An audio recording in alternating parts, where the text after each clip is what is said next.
Ladies and gentlemen, boys and girls, it's the return of the true Florida man. We'll talk about that as we get going. Almost an Agreement at gmail.com. You can find us on Facebook, on Twitter, on YouTube. You can go to the website, almostanagreement.com while you're there. Look forward to my voter guide 23. We got some city races coming up that may or may not, well, one of them may or may not change depending on what state law does. We'll cover that a little bit here because it's my Elaine Davis doing it. Favorite podcast provider, check us out there. Almost an Agreement. We got a lot of fun stuff to talk about. It's spring break. Show me some titties. No boos from these guys. Lame. Boo. So we're coming back on the tail end of spring break here, getting back to the grind of things. So we're going to do a show. Here we go. Ooh, why don't you pour me just a teeny bit of Jameson in that icy cup? Roger Dodger. It is that fucking holiday. Forgot about that. Sandwich, I got another glass. It'd be like a little shot. I agree. I don't know if I'm going to finish. That was way more than a teeny bit you just put in that glass. You know, it's scary what you've done to this whiskey. Well, it's scary that I put it on ice. Oh, yeah. Yeah. I got my own things. All right, so happy St. Patrick's Day, everybody. It's the whitest of the white guy holidays. Let's white guy it up. If there's ever a group of white guys who can white guy it up, we are present and accounted for. Sam, how's it been, buddy? It's been a day. It's been? Just a day? Yeah, it's been a day. I mean, it's been a week, technically. It's all perspective. Oh, yeah, Jameson, yummy. Are you okay, Apparently, Sam? I'm not that Irish. All right, so if you guys haven't figured it out yet, Lawyer Jamie's in the room with us. You might remember him from last summer on his way out. He said, fuck this town, and the government and the horse it round in on, and ran off to Florida like that was better, and then apparently found out that was the wrong move. Got down there and I saw Meatball Ron's boots, and they scared me, so I came running back as fast as my not those boots could carry me. I would never call him Meatball Ron. That's a terrible thing to say about somebody. I still never saw that clip. The Meatball Ron thing?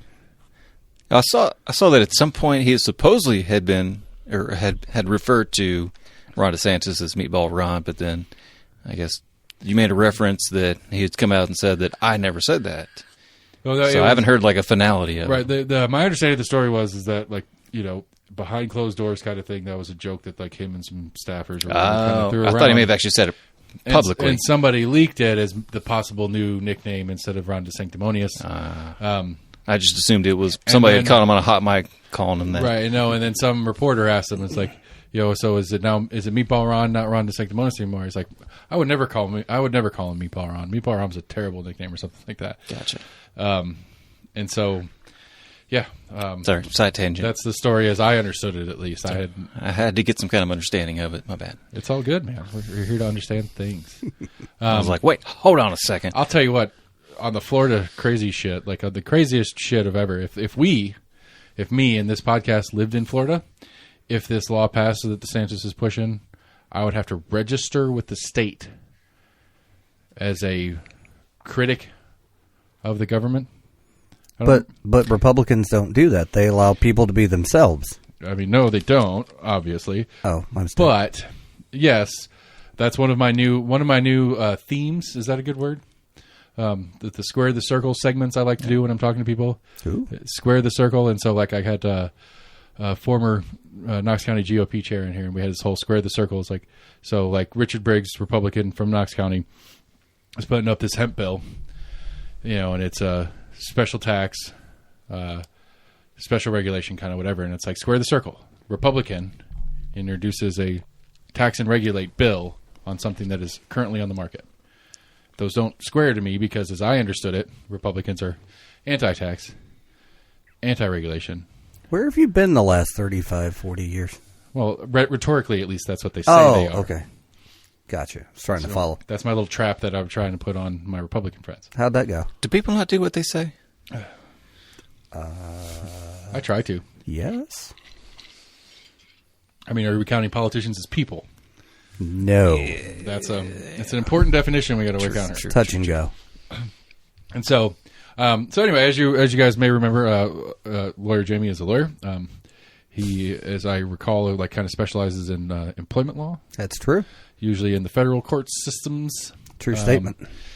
And so I thought it'd be interesting just to catch up with him, period. But as he asked, like everybody asked, like, what are we talking about? And I say, I don't know, whatever the fuck we end up talking about. It did occur to me that maybe with some of the trans drag bills that are kind of going through and some of the history that you have with LGBT and employment rules and laws on, my joke was you may be getting a lot more work here come July when all this shit starts coming together. And so from a legal perspective, that's where I get, one of the things I get caught up. Like the trans thing I get, that's, the state of Tennessee regulates the healthcare industry and what they can and can't do and stuff like that. I understand how that one falls under the legality radar. I don't agree with it per se, but I understand the legalities of it.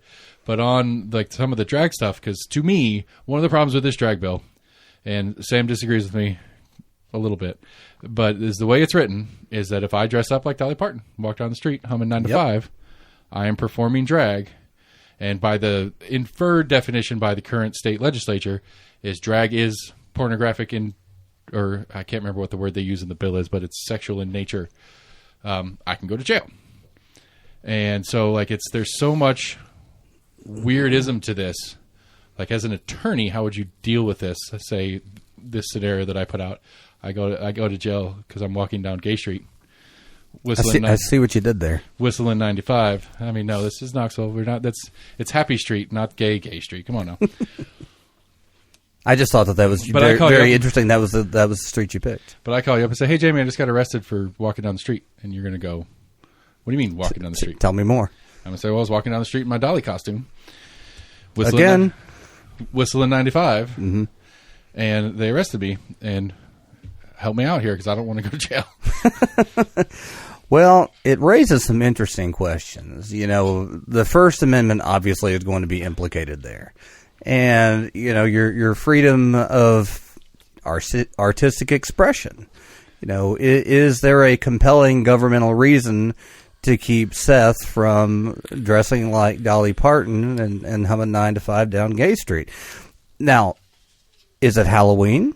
Is it during a parade? Is it just, Saturday night and you're out with the boys or the girls or whoever you're out with? I mean, these are some of the problems. Is one, this First Amendment, is there a compelling reason to try and regulate this at all? And the other issue, which I think I'm not going to say is the even more interesting issue, but is an equally interesting issue is, and you touched on this, is it unconstitutionally vague the way that it's written? Because, again, I think the intent, which always an exercise in some degree of futility to try to determine what the legislature means to begin with, but I think the intent was to regulate, what are traditionally known as drag shows in the public with this idea, rightly, wrongly, have your own opinion on it, that it's going to warp the children if the children see these dudes in dresses humming 9 to 5 or whatnot. But with the way it's written, it's so vague. Just like the situation we had with you is if you just decide one day you want to be free, just put on a dress to go and shop at Publix because it's just, it's hot outside and you just need to get a little breeze going. Are you then impersonating a woman? And in that case, are you violating the law? So you've got kind of those dual issues. Well, because what are the core issues in the language to me is performance. And it's like, well, what constitutes performance? Is it, do you have to pay to see me? Or is it just me? Am I busking drag? Or am I, in a venue perform? What is the definition of performance? Because I've been downtown, like I know you've seen it with some bums or something on the edge of Market Square or whatever, yelling, screaming, or singing. It's like, is that technically a performance? I don't know. Like if it's a guy, playing his, just, legitimately busking, like that dude with the violin that's been floating around. Have you seen that one? Oh yeah, I've seen him. It's pretty good. Like Target and Walmart parking lots. He's got like a boombox that he plays along with like an orchestral or whatever. It's not bad or whatever. It's just kind of weird. Local or I don't know. I mean, It's happening here. I don't know if the person is local or not. Gotcha. But it's like, is that a performance? I don't know. And therein lies the issue is, at its most basic, when a law is passed, the public is supposed to know what constitutes a violation of the law so they can not violate the law. And if it's so vague like this, what is a performance? What is impersonating the opposite gender? Then how can we know whether we're complying with the law or not? So I think it is ripe for a constitutional challenge once this gets off and running. I mean, that's kind of what we're all waiting to see. So isn't there already a state law that requires that state laws be written in understandable language, essentially? I don't know. I don't know one I way or the other. I thought there was something to that effect. But That again, essentially, that's what you can't write a law that cannot be easily misconstrued. Well, I would like to think that I want to say there is some effort to make go this dig a into thing. code and see. I was going to say, if you've cracked the code lately, then you probably have not cracked the code lately. Right. I mean, it's human nature to always try to find exceptions to the rule of anything and push the boundaries of a said rule. Well, and here's one of the things, and I know I'm coming at this from a biased perspective, obviously, but, as time has gone on, no longer do we have a legislature or Congress that is predominantly lawyers writing laws. I mean, we have business persons, we have medical providers, et cetera, real estate folks who are writing laws. I see what you did there, real estate folks. Yeah. So we end up with folks who don't know law. I mean, obviously they have legal advisors and whatnot, but ultimately the legal advisors are not the ones who sign off on it. It's your legislators. And you end up with some statutes that are written very poorly that are difficult to interpret from a legal perspective because you had non-lawyers writing them. Right. Well, because that's one of those things that has frustrated me for years is that I have a question. Can someone help me understand if this, like I always do the example, like we were trying to do a charity poker tournament. And I know that in the state of Tennessee's, like the way the codes are in the state of Tennessee, when you put cards or dice in play, it's a whole different animal in the gambling conversation. Like ball boards, as you know them, bingo, which is, I mean, legitimately, like bingo is gambling. Like if you pay to get a bingo card, it's gambling because you're paying for the card, and if you win monies or whatever, or you win prizes, that's gambling, but that's different. When it's cards and dice, it's a different animal. So I was like, I know cards is a different animal. I want to make sure I do this. This is within my business. I don't want to get fined, sued, any of that stuff. And so I called the sheriff's office. I called the Knox County Attorney General's office, or DA's office, whatever you want to call it. I think I started calling around. I ended up with the state's Attorney General's assistant, who basically said, I don't think any cops are going to come bust your door down if you're doing a charity tournament. And it's like, you got an advisory legal opinion. That is not right. Well, everybody said, ask a lawyer. Yeah. But that's what I come down to. The determination is nothing is legal or illegal. It's whether you have an attorney that thinks that they can defend you on whatever it is if you get in trouble for it. I mean, like, the simple ones, yes, murder and stuff like that, whatever. But even that, like if you get crafty on it, if the lawyer's good enough, you can get away with it. OJ, You just went there, didn't you? Do it. You just went there. We're not even 10 minutes in. You already went to OJ. All right, it's gonna be a great night. Well, we're 14 minutes in if you want to get technical. I do. And so like that's when the rationalization of this, like, well, the idea that the government won't answer the question drives me crazy. So we had the trigger law go into effect on the abortion in the state of Tennessee. Lots of people had lots of questions about this. Doctors and such who are now subject to trying to figure out their way around this thing, and you can't get anybody to answer a question. The guys on Compass talked about how they went to Sharm Allen's office and were like, hey, what are you going to do here? She's like, I don't know. It's case-by-case basis, which I guess is technically the correct answer, but it's like, well, here's the law. How's this work? How's this going to work when this person does this thing that is now illegal? Are you going to press charges? How are you going to press charges? How are you going to, how are you going to work on these things? And it's like, well, they refuse to answer. And it's the same thing on this drag stuff. People are starting because it's already passed totality. It's passed both houses and the governor signed off on it. And so people are starting to go out and ask the attorney generals, ask their local DAs and all that kind of stuff. How's this going to work? Because if Sheriff Spangler feels like arresting people, Sheriff Spangler can arrest people. on the definition as we understand it, which is vague as fuck. So, And he's not going to get in trouble, I guarantee you. well, I'm just saying, like it's. I mean, he's danced Qualified around, immunity. you know. I mean, but again, like, and in fairness, you can't really fault him for it either. It's No. his interpretation of what the state is telling him is part of his job, and he goes out and does it. You know, and like I would think that I think that Spangler is probably going to be a little softer on it. But I think when you get into like a Claiborne County or something like that, that's when we're going to see the real weird ones pop up in the more rural counties than the more metropolitan counties. But nonetheless, Yeah, like you said, it comes down to interpretation of the enforcement of the law. right. But if the law is, as you've clearly stated, is that the law is not clear in its intent and idea, and there's no lay way to understand what's actually happening here, and then nobody who should and will have to interpret it in the legal process is willing to go on record and say this is what's going to happen and this is how it's going to happen, then it's still just everybody doesn't know. And so like pride I is, mean, it leaves open to the interpretation of the extreme of one way or the other. is that a good thing? No. Okay, that's the problem I have. It's like I agree. I think it's a bad thing too, and I think it's inappropriate. It's like, you know, I don't like the idea of any of this stuff, but at the same time, it's like if you're going to do something, you need to be clear and specific about it. Like, okay, just come out and say it. We don't like this. We don't want to see it. We don't want anyone else to have to see it. This is what it is. This is our definition. If you do these things, you go to jail for X amount of time. Or this is the min-max, whatever you want to set it up for. But be clear and specific about it. Because, again, it's all politics, really. This is a way that they can do this thing, which really what they want is to scare off the community and gross them out and have them freaked out and not want to do it or whatever. And then when they get pressed on it, they can be like, oh, no, it's trying to protect the kids, lewd, this, that, and the other. And it's like we already have a whole mountain of decency laws. Right. Like I can't run down the street with my dick out. Right. Thank God. I mean, nobody'd see it anyway, but... Yeah, it's just like indecency laws, essentially, is what they're called.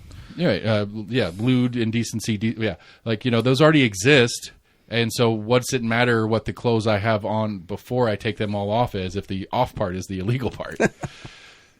You know, and so again, that's the problem with this, is that it's so vague and unclear that it really doesn't say or do anything, and especially in the political portion of it, and I think that's what pisses me off most. The political portion of it is even fucking McNally's weird ass can sit here and go, no, we like those people. We're happy with those people. We love that these people exist in our state. We're not trying to attack them. We're not trying to, you know, make them uncomfortable to be who they are in our locations around our beautiful state or whatever like that, because that's their campaign trail game. Yeah. Sounds good when they say it, right? I mean, people vote on the shit. I'd still argue to death that Franklin kid would be voting for him if he bothered to vote. How are you up to date on that story? Negative. We'll come back to that. Yeah, well, I think I need to interject here, since we're protecting the children. You know, we're obviously protecting them from the drag shows. Yeah. I really honestly have more concern. Have you been to Splash Country in the middle of July to the pools there? There are some things that you see there that I find much more that I want to put my hand over my child's eyes than I'm remotely concerned about at a drag show. We all know what I'm talking about, How right? dare you sully? Are you fat shaming right now?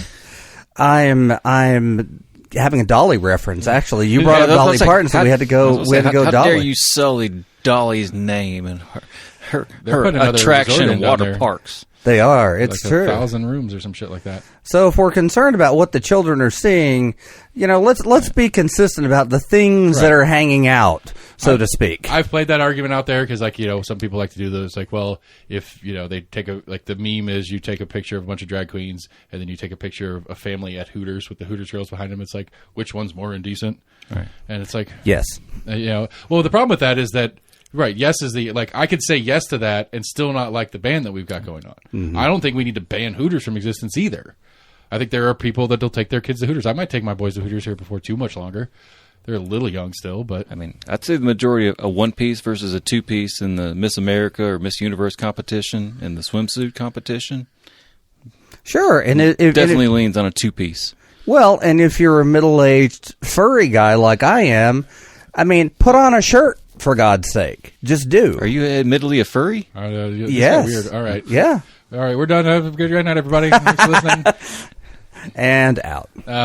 No, I mean, but I mean, like, But that's the problem with that.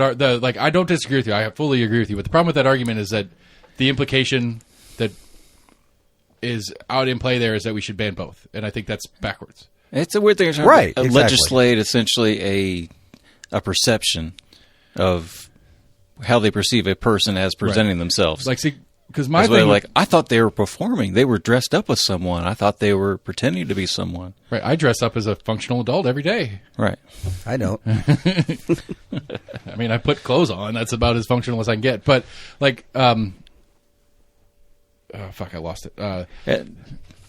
Anyway, that's where the legality kind of really gets crazy into it. Is it all comes down to perception, right? But the inverse of the thing too, to me, it's like we're protecting the kids. Okay, what kid whose parents are allowing them or taking them themselves to a drag show isn't exposing that kid to that type of culture at home? I understand, like, I can actually understand a tiny bit of the premise of saying when you're having full-on performances in a XYZ or in maybe like this Christmas one that got a bunch of shit, that the idea of having an all-ages show without at least a parent in tow, I could get behind that a little bit. Just to say that, but like how many 8th graders are showing up in a group of 5 with no adult to a Tennessee theater show of any kind? But any parent who's going to let their kid go there or take that kid there themselves is exposing the kid to this form of culture anyway. Like, it's not like they're not watching RuPaul at home. Well, and then the converse is, what about folks, who at least in theory are opposed to drag shows? Well, maybe they're letting their kids watch pay-per-view WWE, a bunch of, grown men in spandex, wrestle with each other on a mat. That's America. That's America. That's America. So that's entertainment. It is entertaining, and it's probably a performance. Rowdy hates my redneck accent. He gets really pissed off about it. I see that. He's a damn Yankee. So, I mean, how is one, a performance that we're going to ban, and another's a performance that apparently is fine? Right. I don't understand I just don't understand. I mean, exactly. And again, like, I'd rather watch a drag show, I'll be honest. Right, and then, I mean, and even better, and it's a soft kind of straw man argument as well, is that you have the state of Tennessee, whose Department of Children's Services is fucking terrible. Oh, yeah. So we can all agree on that. The state legislature is here saying that you're not good at raising your kids, so we're going to ban and do all this different stuff, or we're going to take them away from you, and then they're going to sleep on office floors because we have nowhere to fucking put them. Because that's how important it is that these kids have good, safe, wholesome upbringings. We just put them on the floor in an office building because we have nowhere else to fucking put them. Did you hear the story about I think it might have been a Florida family or Georgia family who was traveling through town, got pulled over by a T-Dot? Oh, I did it. Yeah, THP. Yeah, I heard about that. Why don't you set it up for us? Go. As I understand it, there was a family, I don't know where they were from, but they were driving through town, and as I understand it, their windows were allegedly tinted too dark, and they were traveling rather than passing in the left-hand lane of the interstate. So that apparently was reasonable suspicion to pull them over, as I understand it. And then at some point during the law enforcement encounter, they found marijuana on the father, and I think something with the mother, but I didn't hear what that part was. But ultimately, arrests were made, and they took the children away, and one of the children was 4 months old. Right? Is that more or less the story? I didn't catch the ages of the kids part, but yeah. I caught it on NPR this afternoon, actually. So Tennessee is so good at raising kids that they're stealing kids from other states to raise them inside our system. They're stealing babies. 4 months old. They're stealing babies. It's fucking crazy. Like, it's You're not a good parent if you drive around with tinted windows and marijuana on you. Oh. According to the state. Oh, got it. Just checking. According to the state. Got it. Well, I guess according to Seth, we'll get into it a little bit later, but I did stay in Florida for a little while. Did live there, so we'll talk about interesting things that you see. I think it's just again, this is why I tend to lean libertarian. It's like the state is no good at anything. They're not good at stuff. True. So quit giving them the authority to be the boss of things. Well, you know that the worst phrase you can ever hear is "I'm from the government and I'm here to help." Right, or temporary government program. Yes. You know, because it's like, again, it's like, you know, like I get the, like I am on board with the social responsibility. We have a responsibility to our friends and neighbors. We have a responsibility to people we don't know that live around us. Wait, what? For our own selfish ends, we have a responsibility to make sure that terrible shit doesn't happen everywhere all the time. But the state sucks at it. They suck at it. So why do we keep leaning on them to do it?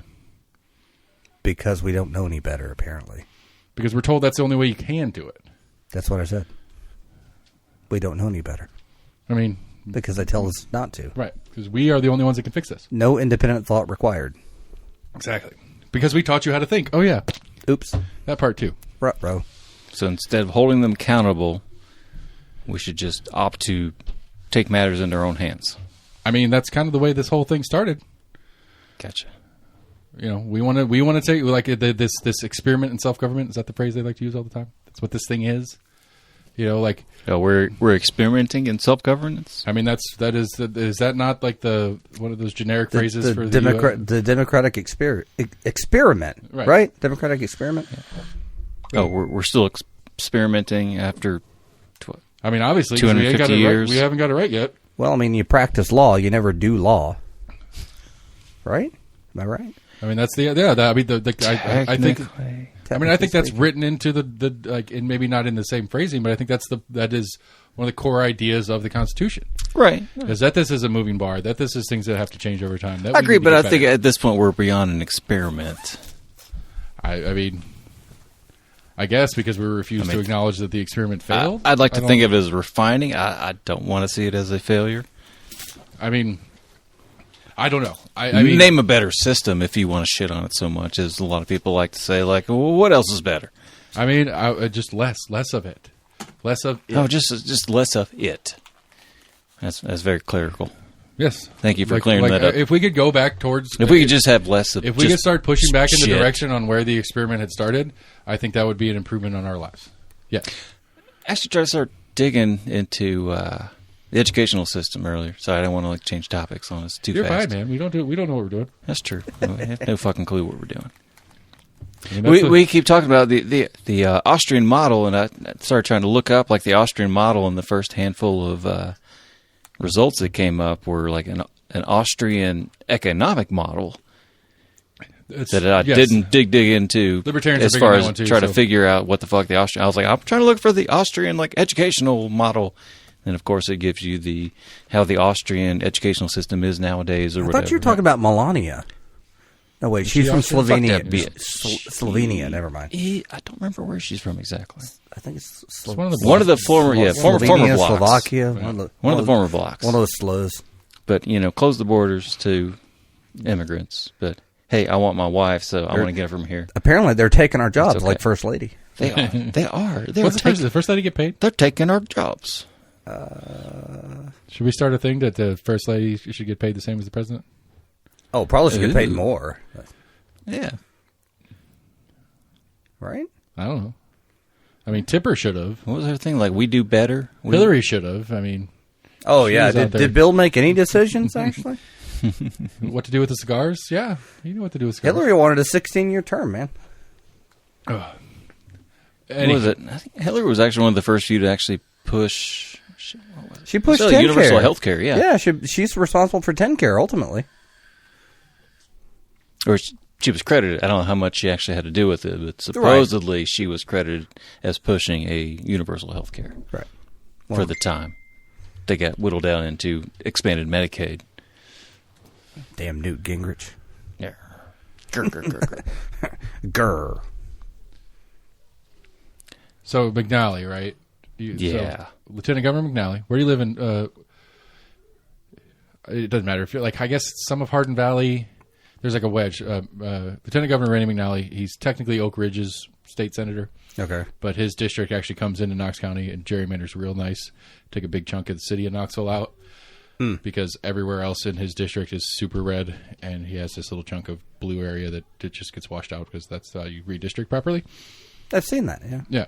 So, anywho, he is, I believe he is the longest tenured senator in the state of Tennessee. Dude's 79 years old. This is regrettable. This is like his 7th term. He just got reelected. Oof. And Well, Lieutenant Governor. So, in the way the state of Tennessee, you might understand this better than most people do. The way the state of Tennessee government works is your Speaker of the House and Speaker of the State Senate are as powerful, if not more powerful, functionally than the governor is. We have a weak governor state. If the House and the Senate pass something, the governor doesn't have to sign it. It's going into law. The the governor can do some shit to try to block it, but at the end of the day, if the Senate and the House want it and the governor doesn't, it's going to happen anyway. It's the way the state of Tennessee works. And so theoretically, at least half of the most powerful duo in the state, Lieutenant Governor Randy McNally, who has been caught being a little bit. How would you word this? I'm trying to figure out how to word this. Some scandalous interactions with some young boys in scantily clad clothing. On their Instagrams. No. Yes, when this was presented to me by Matt Shears, who was our guest last week, my response to him was, "This is too on the nose."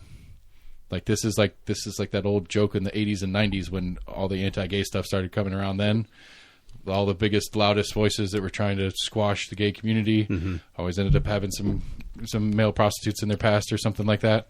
It's like, this is too on the nose. This can't be real. It is real, and some portions of the Tennessee GOP are asking him to retire. And so it's been a fun, scandalous story that's been going even back for and forth calling for TBI investigations into. Oh, wow. Because one of the specific ones who was a former Knoxville resident, the relationship through the social or whatever has been for at least 3 years. The kid's 20 now, so count backwards. This kid was 17 when he started interacting with him on the Facebooks or Instagram. Isn't the same thing? I want to say I read something that started on Facebook and then like the most recent had been Instagram post is what's been most recently reported. Right. So the left of the state has been just jumping all over the chance to call him a groomer because that's the thing that it's just gone national. Like SNL did a skit. Like he was a guest on the Weekend Update. And it's been a big story for lack of a better word. And so the left is just jumping on this. He started grooming this kid when the kid was 17 and blah, blah, blah, blah. And it's like, that's a little bit of a stretch. But I get where you're going with this because that's the move the GOP likes to use on the drag and trans community and all that stuff. They're grooming kids. And so they're trying to flip it on them. And it's like, I don't agree with your tactic to go about it, but it's fun to talk about, I guess. But yeah, so that's the McNally story in a nutshell. It's just, like I said, it's too on the nose. Like it's almost not fun to talk about because it's just too generic. Like this story's been played out. I read, I think yesterday, the day before, like at some point he was offered a position from McNally somewhere in his office, and right. even the person was like, I don't think I'm qualified to and the rumor mill work in that kind of and space. the rumor mill that's out there is that there's a lot more. There's a lot more than this one.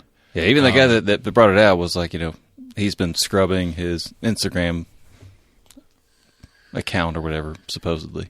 Yeah, and so there's a lot more to it. So it seems like the GOP's game here is to get him to step down and retire, so that it puts it to bed, so we don't have to hear the rest of the actual story. Initially, I'm assuming his PR team basically said like, "Hey, we're not going to back down from this." He is supporting his constituents and just giving them praises. I think they and we're not going to stop doing this. And then 2 days later, like, okay, yeah, we're going to stop doing this. Yeah. And he should have to me, politically, or maybe not politically, but professionally speaking, he should have stayed on the double down. Be like, yeah, this is who I am. This is how I interact with my constituents. I encourage them. Like that was his stupid line in one of the interviews. It's like, I like to encourage people. Somebody thought better otherwise. Well, I sure, but again, it's what's the goal? Like whose goals and what? Like what are we trying to do here? Like why is it better that he shuts up and goes away? Who's it better for? Obviously, that plus minus column leaned more one way versus the other. To who? Or to the person that made that decision. But either there was enough evidence against it, or that's what I'm saying. Like who's is it McNally trying to protect himself? Because it kind of sounds like it's too late for that game. I would assume it's his PR team, basically. But what is their I don't understand if their job is I don't disagree. They're trying to maintain the spin, essentially. Right. I don't disagree with you that would be their take on it and their way to try to fix it or whatever. But it's to whose end is still the question. Like, if they're working for him and he's like, no, this is me. This is how I deal with my constituency. To his end. That's what they get paid for. But that's my question. I don't know if I agree that it's. Or is it to the party's end? I mean, that would be the inference. That depends on how much the party's leaning on him to either A, step down, or B, you better shut this shit down. Which is the question, I suppose. Yeah.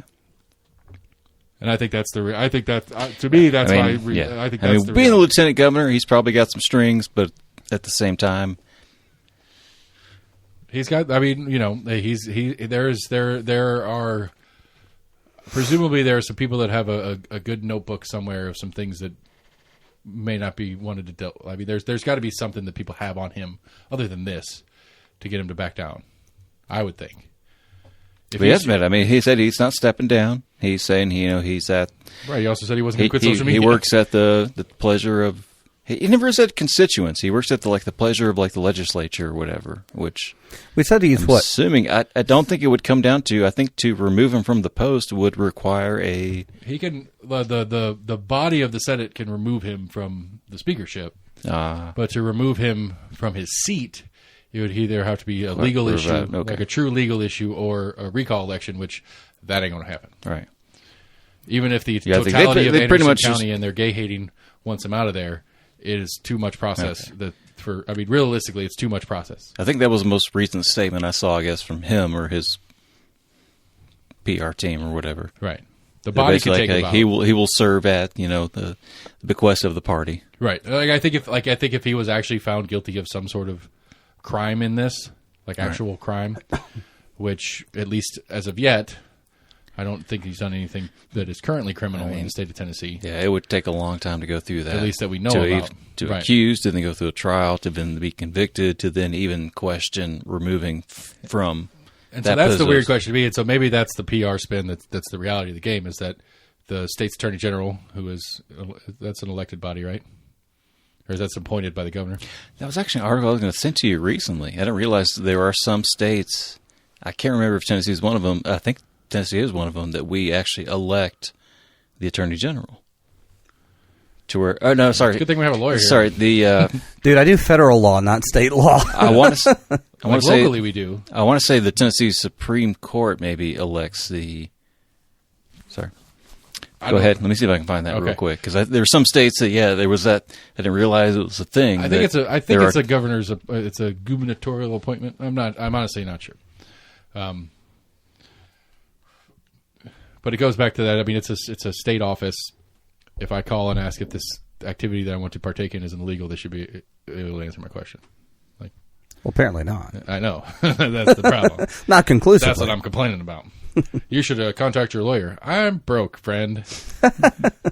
I figure, since I pay my taxes, the people that do the things that I pay my taxes for them to do could be able to answer maybe a couple of simple questions for me. They don't work for you? Oh, wait. No, you're right. I see no lie in that original statement. Right. But yeah, so I think that I think on your PR spin thing, I think that the take here is that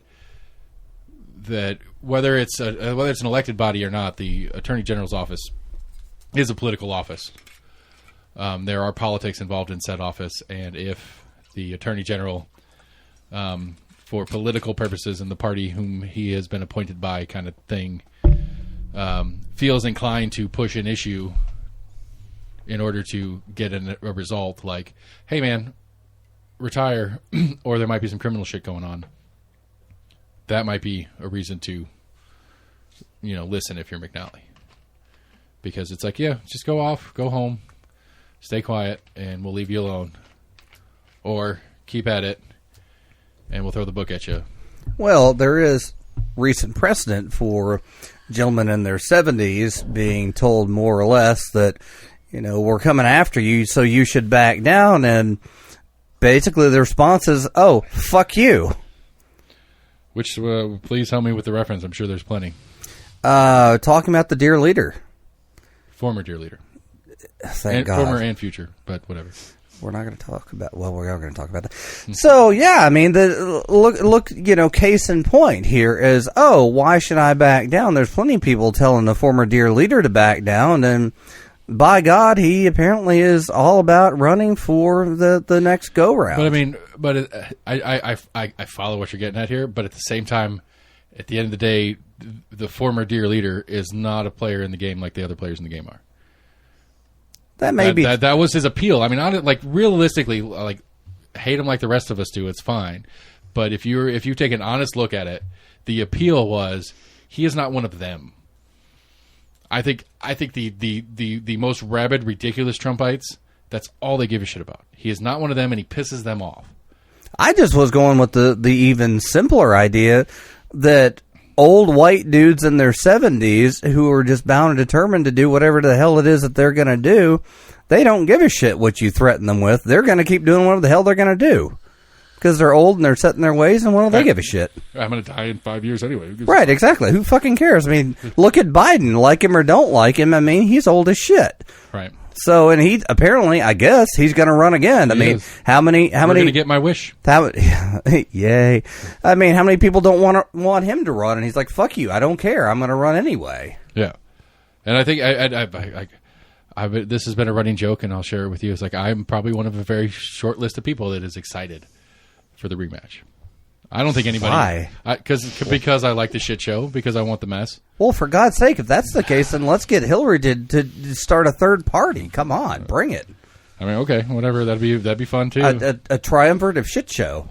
I mean, that's that. But that is the problem in the national politics game to me is that it is a shit show. It is Biden introduced his budget. It's fucking trash. Blackburn sent out her thing. This Biden budget and blah blah blah social bullshit. That is something I've had a question about for a very long time.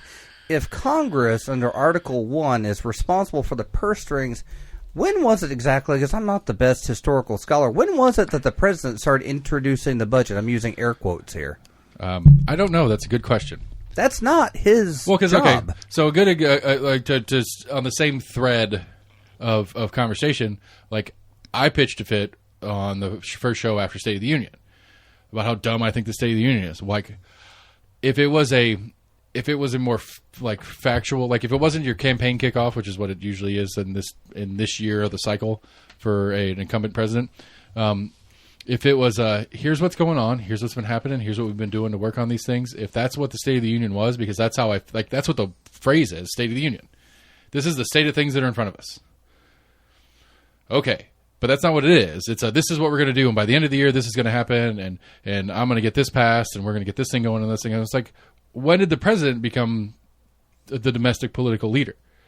My understanding of the number 1A job of the president in his own discretion was foreign policy, and that the legislature, Commander-in-Chief, the legislature made said laws and stuff, correct, and the executive branch's job was to execute the laws the legislature put up, not to make the laws, not to change the laws, but to be the one to execute said laws. That's why we have the title executive versus legislative. Legislative makes laws, executive executes, judicial makes sure it's within the Constitution. Domestically, that's absolutely correct. Right, and that's what I'm saying. But the State of the Union is like 80% president putting forth his domestic policy. And it's like, when did this become like the same as what you were saying? When did this become the norm, that the president has a budget and presents a budget? When did it become the norm that the president is presenting his domestic policy agenda? Because that's not really supposed to be his job. Well, I mean, if you really want to historically go back, it really starts in 1933. I mean, when did you get the strong president? I mean, obviously there are examples before that. I mean, you had Teddy Roosevelt and whatnot, but the Gilded Age back in the early 1870s through the 1890s, that was the low water mark for the presidency. That's when the legislature, under Article 1, really assumed its role as I know they're co-equal, but the primary branch of government, and then that faded. Domestically, at least. Right? Domestically, correct. And then that faded. You know, you had William McKinley, you had Roosevelt, Teddy Roosevelt, but then eventually when you had FDR and, you know, his 4 terms, obviously didn't finish the 4th, But that's when the presidency really in modern times became this thing really that I don't think the founding fathers had envisioned. That's when the cult of personality took over as a president. Like that's when it became the cult of personality. It is the president versus, this is our elected public figure to present to the world. Yeah, the founding fathers never had this idea. If you read the Federalist Papers, it goes on and on about this concern, obviously at the time, that we don't want another king. And that's why we had 3 co-equal branches of government, and Article 1 is the legislature. And as time has gone on and we have gotten further and further away from our mooring of the problem that was the king, we have gotten a stronger and stronger presidency to what we have now. Right. The founding fathers and the idea of an executive order. Oh, that would have been shocked. Abhorrent. Right. Yeah, they would have been shocked by the premise of, a what? It's a law? A what? That he could put into place and people have to follow? I don't understand. That's not his job. That's not how we wrote to his job. What are we doing? And who was one of the worst about executive orders? Barack Obama. Yeah. Because he couldn't get stuff through Congress because for the majority of his presidency, it was controlled by the GOP. Right, which is just here to shit on him. Which is its own set of terribleness. Correct. And again, I think that I think that is the problem that we are stuck in. And that again, why to me is take it out. Have them take less, give them less, let them do less. Let them focus on a small key number of things and leave the rest of it out. They don't need to have so much agenda because they can't even do their core job correctly. So why are we letting them add stuff, including their own pay raises and shit like that? Just to get to be I don't I've been trying to read up on modern monetary theory and just trying to figure out the economics of the United States and how it exists. Trying to understand how this is going to continue because we're in this weird, unprecedented place where somehow the Fed is trying everything they can to destroy the economy because that's the only tool they have to do it, which is whatever. We don't have to argue about whether that's a good thing or a bad thing, but they're trying everything they can and they can't. They're doing everything they can to just beat the economy down, and we keep spending money. Yep. And inflation has started to slow down a little bit, but inflation is still kind of running pretty solid, and it's well, what's going on? We don't care how high rates go. This doesn't make any sense. And I think, and we talked about it last week. I think the reality is that I think we're staring down the barrel of the, what's the word? So we had the housing, the 2008 housing crisis and the bank bailouts and all that kind of stuff. I think we're looking at the credit card version of the same thing. I think instead of it being, it's still going to be the banks that get bailed out and all that kind of shit, but it's going to be the credit card version of it instead of the mortgage version of it. Great. I don't know. I got real lucky on the last time around, so maybe fingers crossed. Here we go.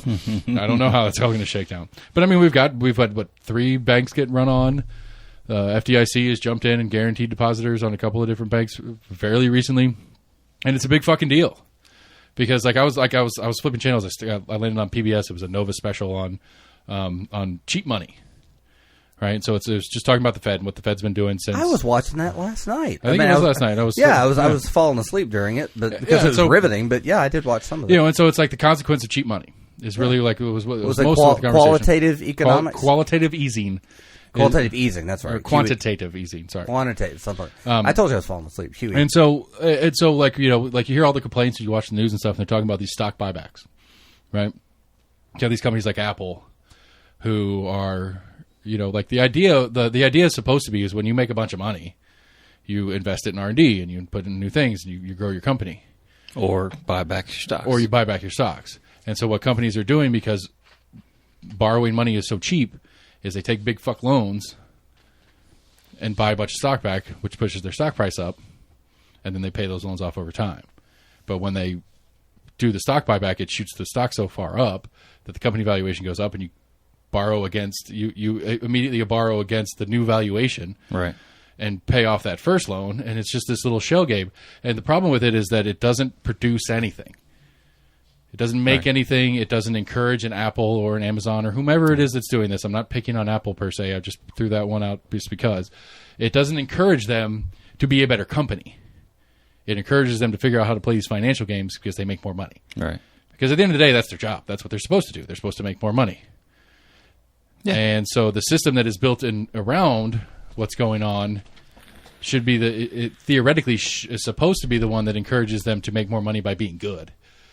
Whether that's good stewards of their communities or good at whatever the thing is that they do so that there is demand for the things that they do.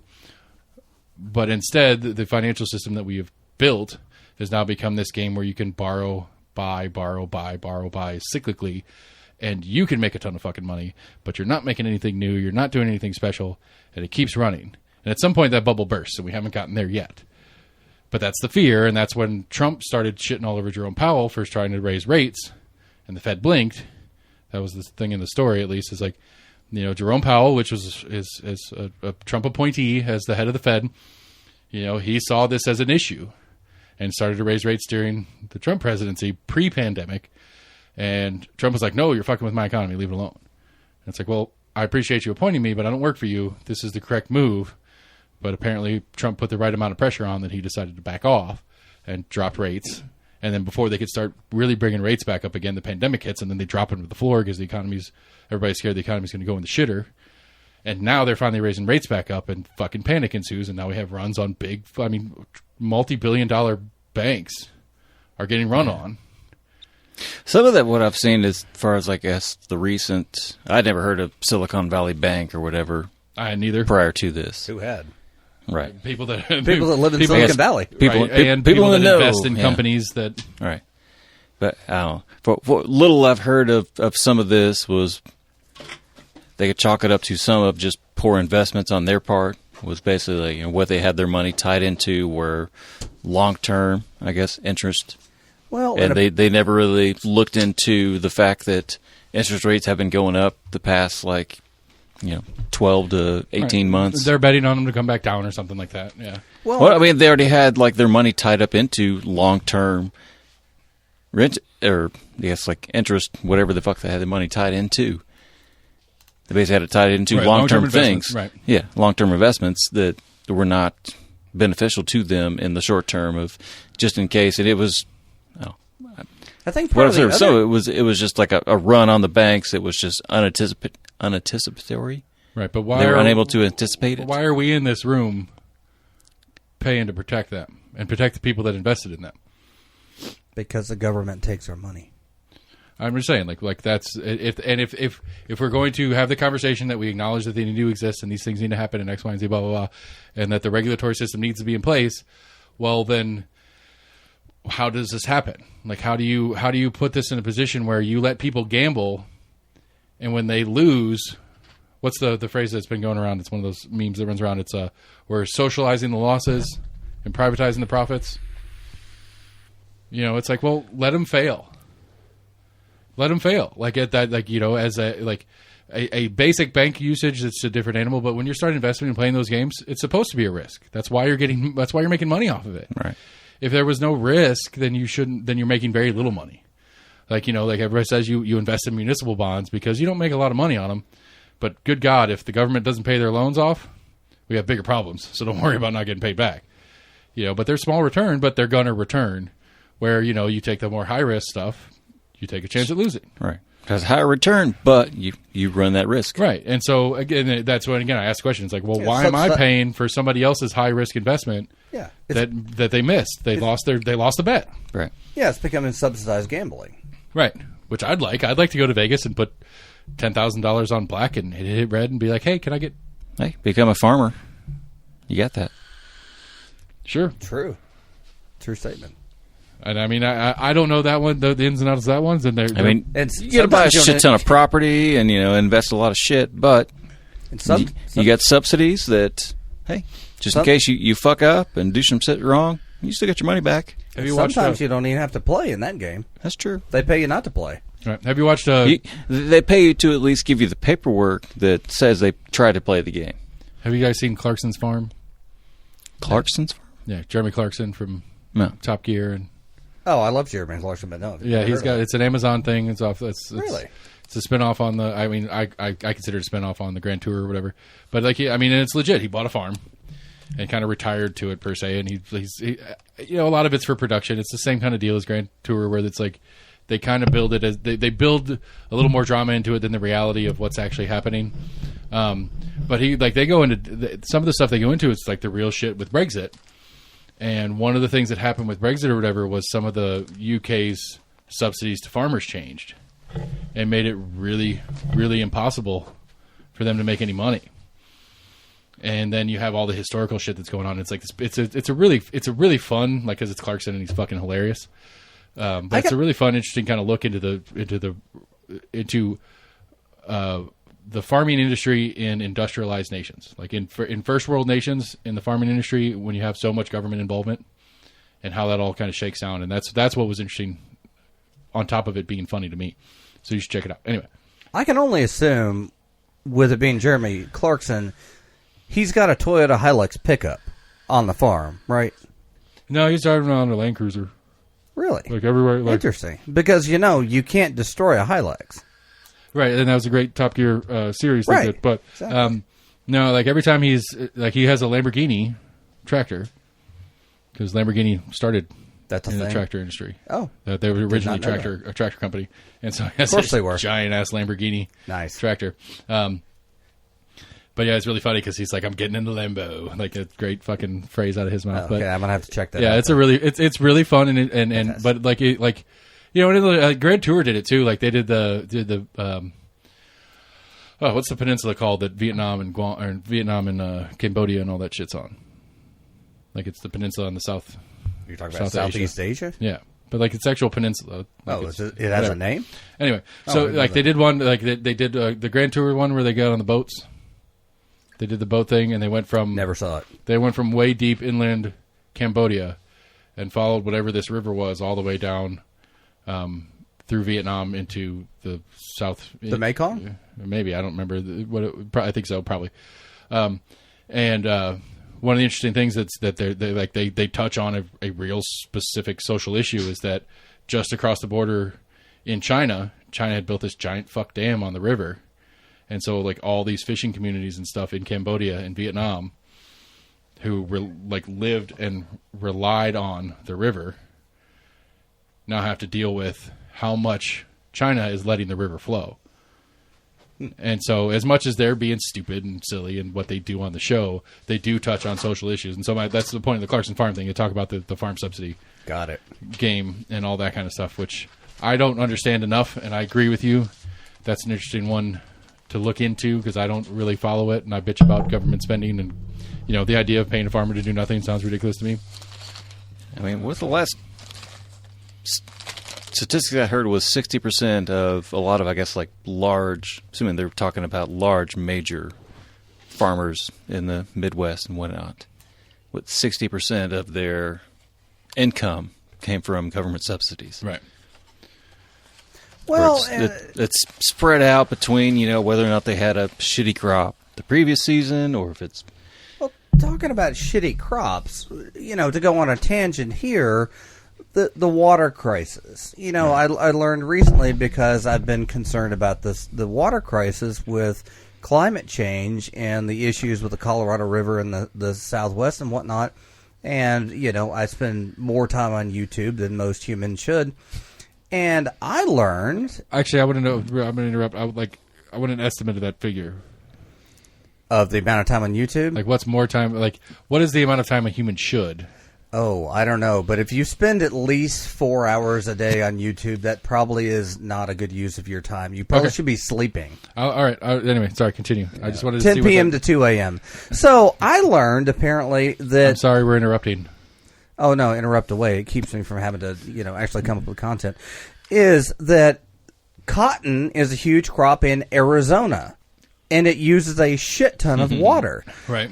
Since when did we grow cotton in Arizona? What happened to Mississippi and West Tennessee where there's water and cotton was historically grown? Have we stopped having the ability to produce cotton in areas where there's water? Why did we go to the desert to grow cotton exactly?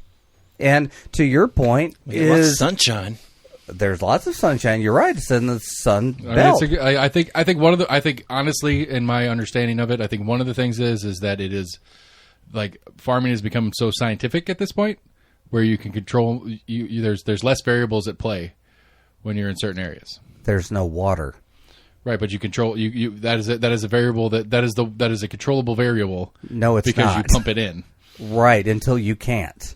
And the problem is now we can't. Right, but you're not dealing with hurricanes or other like weather issues that we have in the American Southeast. Right, there's just going to be no water. I mean, there's not too much water like a hurricane. There's just going to be no water. Well, I don't know the I'm not a botanist, but I'm thinking that too much water in cotton might be a problem too.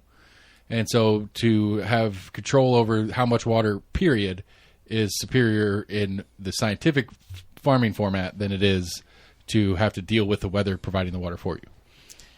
I'm also not a botanist, but in just looking at those who know way more about this than I do, if we are running out of water on the Colorado River Basin, and obviously with this being a desert community as a whole, then we're not going to have the water unless it comes from somewhere outside, whether that's coming out of the mountains in Colorado, or wherever it's going to come from in the limited amounts in the West.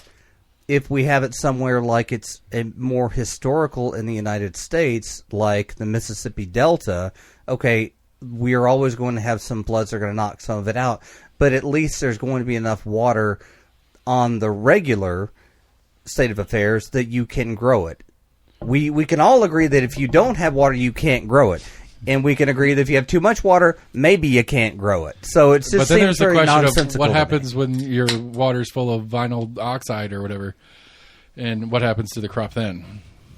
What is vinyl oxide? That's the shit that I think it's vinyl oxide that was the shit that the train in Ohio burnt off. Yeah, there's been plenty since then. Do they grow cotton? Do they grow cotton in East Palestine? Well, but the East Palestine is a tributary to the Ohio, to the Mississippi, to the Mississippis and whatnot that you're referencing. I'm sure it'll filter. It was a out. stretch joke. God damn. We don't got to worry about that. I mean, what happens downstream? It's too highbrow. It's not on the companies that put that chemicals out. Look, I think Norfolk Southern should be sued to extinction at this point. Like I like the premise. The premise that they got away with this and they continue to get away with this is fucking ridiculous. The most recent thing I've read is we average 3 derailments per day in the U.S. I mean, I've read about like 4 or 5 since that whole thing happened. As far as what has been publicized. To summon my inner AC on it, the definition of derailment is important here because it can be simple derailments, which like a car in the yard versus whatever. But again, right. Major accident, right? Not that it downplays. I'm assuming they classify derailment as far as an in-transit rail line derailing, not main line in a yard just falling over, which I don't even understand how the fuck that would even happen. It was pretty breezy here last week, 2 weeks ago. Who knows? I don't know. I'm just saying. It's again unimportant. I don't see that. I mean, it is an important if detail. You've heard of that shit happening within a rail yard, by all means. But I'm pretty sure that I would even guesstimate 98% happen in transit. I don't imagine how else something would tip over unless it's in momentum. I don't disagree with you, but I don't know. And to actually derail, something sitting on top of right. We have rails. Lots of derail. I don't disagree. Even if the actual in what we're considering derailment is 1 a day, right? That's a fucking lot. Oh yeah. So if 2 a day are just cars falling over in a yard, but one of them is a fucking mile-long train tipping over in the middle of Texas somewhere, it's a big deal. I actually interviewed with a company once they were like a derailment. They're like a tow company for train cars. Huh. Like when a train derailed, they had a whole crew. They had a bunch of crews set up around the country. Is that like Birdie on Thomas the Train? Is that he the one who comes and picks up the cars and puts it back in the track? I don't know, but but that's what this company did. And I thought, it was a cool ass company. I was like, man, this sounds really fucking cool. I was thinking about that. It was a coordinator. I was supposed to the job that I was interviewing for that I didn't get was we have all these different teams. They're spread all over the place, and it's about getting the right equipment and people exactly, yeah, to where it is to do the thing. It's this sounds fucking cool shit. Not that you know. I never really thought about it until I was saying, I was like, how do you upturn something that was on a rail, right? That was already heavy as fucking shit, right?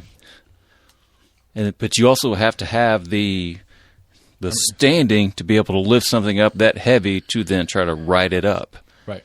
And put it back on the rails, assuming the rails aren't busted. Right. Not just pick it up and get it off of something to block something, but to try to get it back to where it was to try to move it. Yeah, it's a crazy. It would have been a very interesting. I'd have a very different, interesting life if I'd gotten that job. But where do we start on that? I think we started with Arizona and cotton. Yeah. And subsidies, farm subsidies. And I just had to throw out that Norfolk Southern or whoever it is should get. Yeah, because all the chemicals were going down the Mississippi River and fucking up the cotton. I don't know. Yes, it's a long daisy chain. Subsidies are interesting. Like and meander. Well, I think it's. I think we go back and like when I acknowledge something about like we have. No, that was way too far back. I don't fucking know. Let's keep moving back. Let's just start over. Let's go into the Wayback Machine. All right, guys, welcome to Hummus Agreement. We're starting over because we forgot everything we just did. Politics. It's St. Patrick's Day. You have to forget, right? Jameson. That's right. I see green. Oh, okay. So what was it? New Mexico? Where? Did you send me the article what? Don't recall. I think it was. I believe it was New Mexico had is. Oh yeah. Sorry. I'm sorry. Yeah. To start to pay their legislatures. Apparently, in New Mexico, you don't get paid if you are a senator or legislator in the state. Oh, you get paid, just not officially. Well, I'm sure. Just guessing. And so, it was a per diem and mileage was what I read. Right. Which, and I mean, New Mexico, I think it was New Mexico, right? I believe so. New Mexico is not a small state, so if you're in some podunk corner of New Mexico and have to drive into, what's the capital? Santa Fe. Santa Fe. Which Santa Fe is what, southwest? Is it dead center? Oh, it's a big fucking state. It's central-ish, I think. Fuck, I don't know. All right, we'll pull it up. Albuquerque is dead center. No, Santa Fe is is it center, north center. Northeast central. What's the capital? Is it Albuquerque? Albuquerque, I believe, is the Santa Fe, capital. Right? I think it's Santa Fe. Damn it. You're right the first time. Just let me be right. Go with your gut, dude. I know. Santa Fe. Anyway, so yeah, if you're some poor guy that's representing southwestern New Mexico and you have to drive all the way to Santa Fe and spend weeks in there, and so like to me, what's like from the article and to me, what's truly interesting about it, because Tennessee is cheap as far as it goes. Like I think they make like $17,000 a year, like a Massey or an Elaine Davis or somebody like that. So any state rep or state senator, they don't make much. It's maybe 20. It's not much. Well, probably look it up specifically. What do they do anyway? Well, that's the question that I have, and I think that's the real I think that's the real conversation to discuss. Right? They don't do anything when they. I'm not saying they do or don't do anything. It sounds like you're alluding to they don't do anything. No, it's what should they be doing? Is it does. Man, I get your concept of what should they be doing, right? And your opinion of what they should be doing, right? And but as far as what they actually do, okay. I mean, as we pointed out, I mean, there's how many I don't even know how many. All right, so this is bills we're up to now. This is a couple years ago, the 109th General Assembly of the State of Tennessee, the average annual salary is $20,884. That was 109th. We're on the 113th, I think, right now. Yeah. You can feed a family on that, right? Or wait, no, that's below the poverty line. I'm sorry. Yeah. Okay, right. so this is a public service, and it's a part-time job by design. It is not a full-time job. Is it really? Yes. Seriously? Yes. Fucking A. You're not excluded from other work? You're expected to be a legislator and have a full-time job simultaneously. It's not year-round, though. It's how many months? Yeah, I mean, it's only like 9 months out of the year. It's like 4. I was going to say, it's less than that. It's like 4. It's like 3 or 5. They're done in April or May. Seriously? Yeah. With the stuff that goes on in Nashville. Now, technically, they still hold the job, and if the governor or the McNally, if he keeps his job, right, calls them back into session, but I don't know. Now and again, you brought it up. You brought it up already. Like, how many bills are already on the table? Like fucking 1,000 or something like that. Right. Now, again, do we need 1,000? Are 1,000 even remotely going to pass? How many of those 1,000 are just literally throwing piss in the wind? Like, I mean, like our legal pot in the state of Tennessee from Memphis. All right. Everybody and their brother knows that it has zero chance in hell in passing in the state right now. Well, it's become out of Nashville for the longest time, so I guess Memphis finally jumping on board. Knoxville's the only one lagging behind. I mean, Gloria would put it on, but she knows she ain't going to do it either. Like, that's the joke. I mean, like that's like, if you're a Democrat in the state of Tennessee, the joke is that you're not doing anything anyway, and you know it. You're introducing bills just to put on a show. How many bills is that in the total? I don't know. Not many of the bunch of them. But, like, I mean, you know, this year being a great example, like, how much of a necessity was it to pass a drag ban? How much is it a necessity to pass this solemnization of marriage bullshittery that we were talking about last week? Legal definition of solemnization. Made the news, right? Okay. I get it, but, like, it's so... I'm saying So saying how much that's of it, necessarily like, a good thing, but I mean, it's... The problem I have with it is, like, how much of it is they're making work for themselves to justify their existence? Like, how much of it is stuff that needs to happen, that needs to be done, that is important things that need to be discussed and debated and argued over, right, and that have a positive general effect for the community at large? How many of those things are actually happening, and how much of it is this just little pokes and, like, especially right now, culture war shit, and like, how much of it, like... I mean, are you talking about a performance? Do I want to pay a full-time salary to a lawyer, an annual full-time salary for a lawyer to do a bunch of shit that doesn't need to be done, that shouldn't be needing to be done? Yes.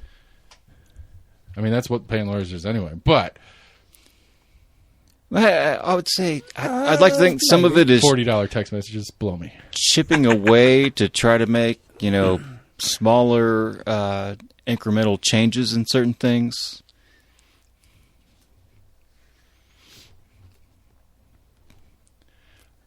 But at the same time, I don't. I mean, that's the problem. That to me is the conversation. Is how much work should they have? Right. And if we agree as the public that, yes, this is a lot of work, this is a lot of important work that they're doing every day, important things that make real positive changes to our lives as citizens, fucking yeah, pay them. Right. Yeah. Some of it's just amending laws we've already had. As far as changing this, like, we realize that this excluded this, I mean, yeah, like, so we need to add this back in. Like, hours But and hours at the same of debate time, over things that takes, we have to do constitutionally. Like, shit that we have to Right. do to get our state constitution. Like, and some of it gets down back to the important stuff where it's going back and forth between committees to then being amended to being passed back forth to another committee to then be reapproved before it goes to the House, before it goes to the Senate. Like, this is a tough question. There's a good bit of back and forth as far as, like, important bills that come down to finding out the nuances as to far as. So I don't agree with, you know, how many people are going to agree on this side to actually be able to get it passed. Right. And that's where some of them realize that this isn't going to get passed and they either give up on it and they're going to try it again next session. And so I guess a way to think about it is if you think about it, think about it this way is, you know, every year, late June, WBIR, News Sentinel, everybody does this is what happened in session. Here's new laws coming into effect July 1. Right. You know, like, top headline version of that. What comes to mind first? Depends on what they're telling me. Constitutional carry is the first one that hits my head. There's been talk of renewing that. Have you seen that? Renewing it? Or I know there's been adjusting it. I know there's some states that are, like, lowering 18 to open carry long rifle, which I thought that was already a thing, but whatever. Yeah, there's talk of doing that in Tennessee. What? 18 long rifle carry? Yeah. I mean, I'm confused. Like the premise confuses me. Like, I could take my kids hunting it now with long rifles. They're open carrying a long rifle in public if we're out hunting deer in November. I don't know if that's necessarily considered open carrying. I don't know. That's yeah. a fun definition question. A lawyer would be handy right now. But I was just say, like, to be like important things. So like things open carrying would then extend to. I mean, would you walk down Gay Street with your kids with All three of us with our AR-15s on our backs. Right. I wouldn't. I mean, it's a. I mean, it's a obviously, tactical, I mean, it's a tactical failure at best. I mean, like, be that kind of hey, player. I got nothing to shoot at on Gay Street, but I mean, but should you be able to open carry an AR-15 on I don't Gay know. Street? We can go down that rabbit hole in a second, but that's not why I brought that up. Right. I brought that up because I'm saying like we're talking That's all right. I just saw a thing to try to exclude it because I think right now, as the state sits, it's 21 and up is open carry. Right, because you want they're to get trying to all lower weird. to We could go down this 18. whole age of consent conversation and get all these stupid age things that piss me off. Right. But my point is that take your just literally think about it. Think about what has the state of Tennessee legislature done. I mean, in the last 2.5 years since we've been doing this podcast and been at least trying to pay attention, that you go, that's important. God, I'm glad they did that. Or didn't do that. Or glad that was a crazy debate. I wish they hadn't come with the result they had, but the debate happened. That was something important that these people were talking about, and that's why I elect them to be there. All right. Like literally, I'm trying to think of things that to me that feel like important. I mean, major, some of that comes down to, I mean, like I'm I excited hate to like release, advocate for a 50-50 split on any kind of committee, but I mean, for the most part, in state legislatures, they tend to lean one way or the other. So Right. I mean, there's So it's I guarantee, one way but or the other. Again, that's not the question I'm asking. I know. The question I'm asking is whether you agree with it or not. What are they doing that's important? What are they doing that is worthwhile and would be worth paying them a salary to have real arguments over and real discussions about and that are important? Literally making an impact upon what laws apply to me. Yeah, but I mean, I will pay them to have a say in what laws apply to me. okay. So when I run for 18 and win 18 and Right. start a revolution in the state and do this whole thing, and I introduce a bill and I go Right. out there and I'm arguing it to death and doing all this kind of stuff, and I'm pushing for something. I can't even think of something ridiculous enough to throw it as an example. I'm sure you could. Sorry. And that's important. But it's important. It's important that thing exists. The sanctity of maleness. I don't fucking know. Right. But that's important, and it's important that I get paid to go and Right. represent you as my constituent on this issue, Right. and that I need to get paid a full-time lawyer salary that's at least 6 figures. Again, this is the thing. This is the conversation. It's supposed to be a public servant. Sure. You're supposed to be out there to represent your neighbors. Jump to the extremes. Sure. Go ahead. But I think the problem Right. is Yeah. that You should be able to pass anything and get paid exorbitant amounts of money. I'm not but saying I should get to sure. pass anything. Let's roll down your. no. What I'm saying is that I can introduce something ridiculous that has no shot in hell, but I should get paid full time for it. I should go out and put on a fucking dog and pony show and get paid a high salary for it. That's a performance. That is a performance. We'll sue you for that. Well, No, if we'll arrest you for that. I'm going to be wearing slacks. Relax, people. That's a Ooh, lawsuit. that was a fun little rhyme. Oh, so you're one of those. Yeah, I'm going to wear Wear slacks. slacks. You're one of those modern cross dressers. Slackjack. I'm going to wear my. I'm going to go to the Tennessee House floor. only if you're 21. I'm going to go to the Tennessee House floor in a Hillary Clinton pantsuit. Oh, please do. Work that shit. And I'll invite me, please. Well, I mean, you're going to be my legal counsel, so Oh, obviously. you better get. Oh, wait, hold on. Get up to speed Oh, on right. state law. Shit. Okay. No, but I feel like we've veered a couple of different times in here and trying to throw examples out. I agree, in principle, that if the job you are doing requires 100% of your attention for 40 hours a week, for 40 hours or 40 weeks a year, that you should get paid a reasonable full-time salary for it. I'll agree with that. Now, in the state of Tennessee, at least, that's not the case. It's only like 20 weeks a year, and they don't get paid half of what a reasonable salary is in comparison. But the question the question I'm trying to put out there is that should it be a 4 or 5 month session?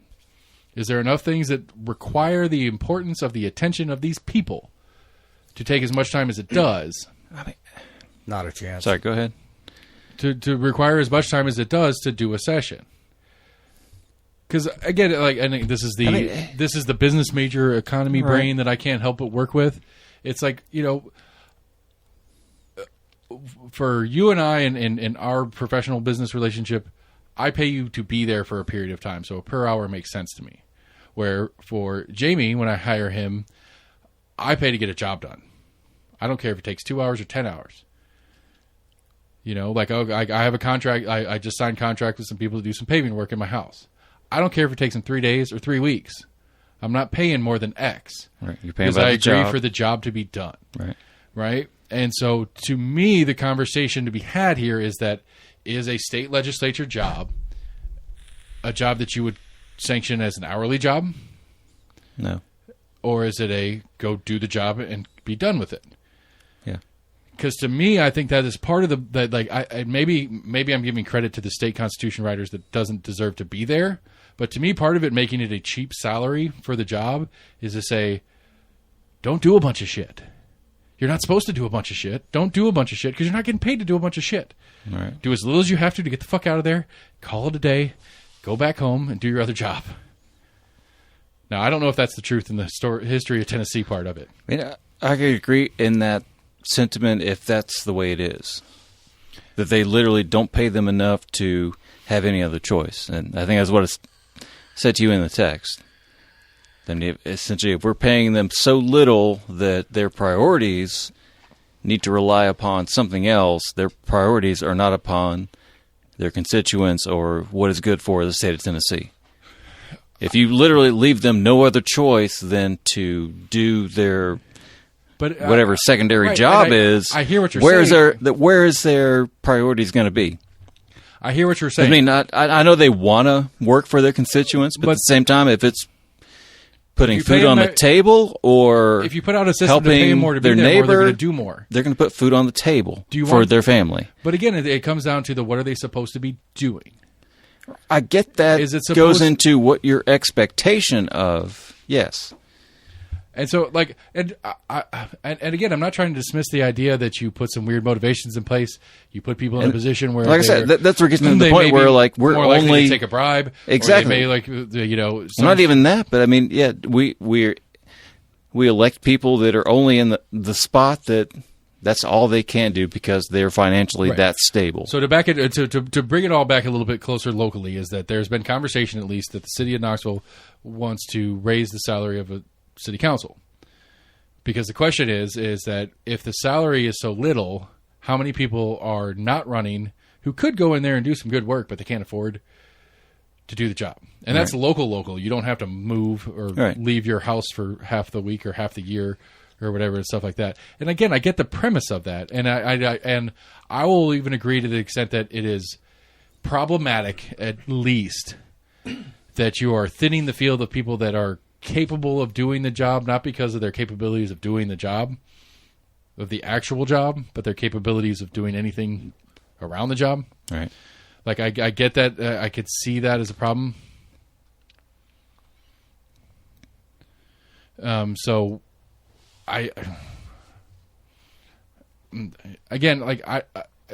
think this is I hate saying complicated in the show, but this is a complicated issue. But I think that, again, we run into the inverse too, is that how many people want to seek the job because they need the paycheck more than they have any desire to do anything for their communities.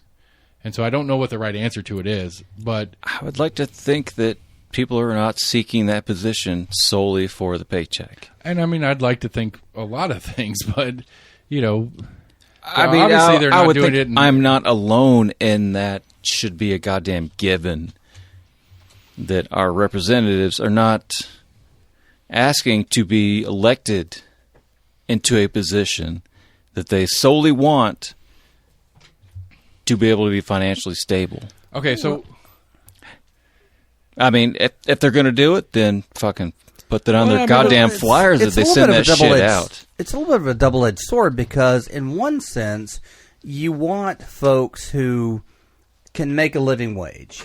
Right. In whatever case it may be, in order so that they can serve, whether it's 4 months out of the year or 12 months out of the year.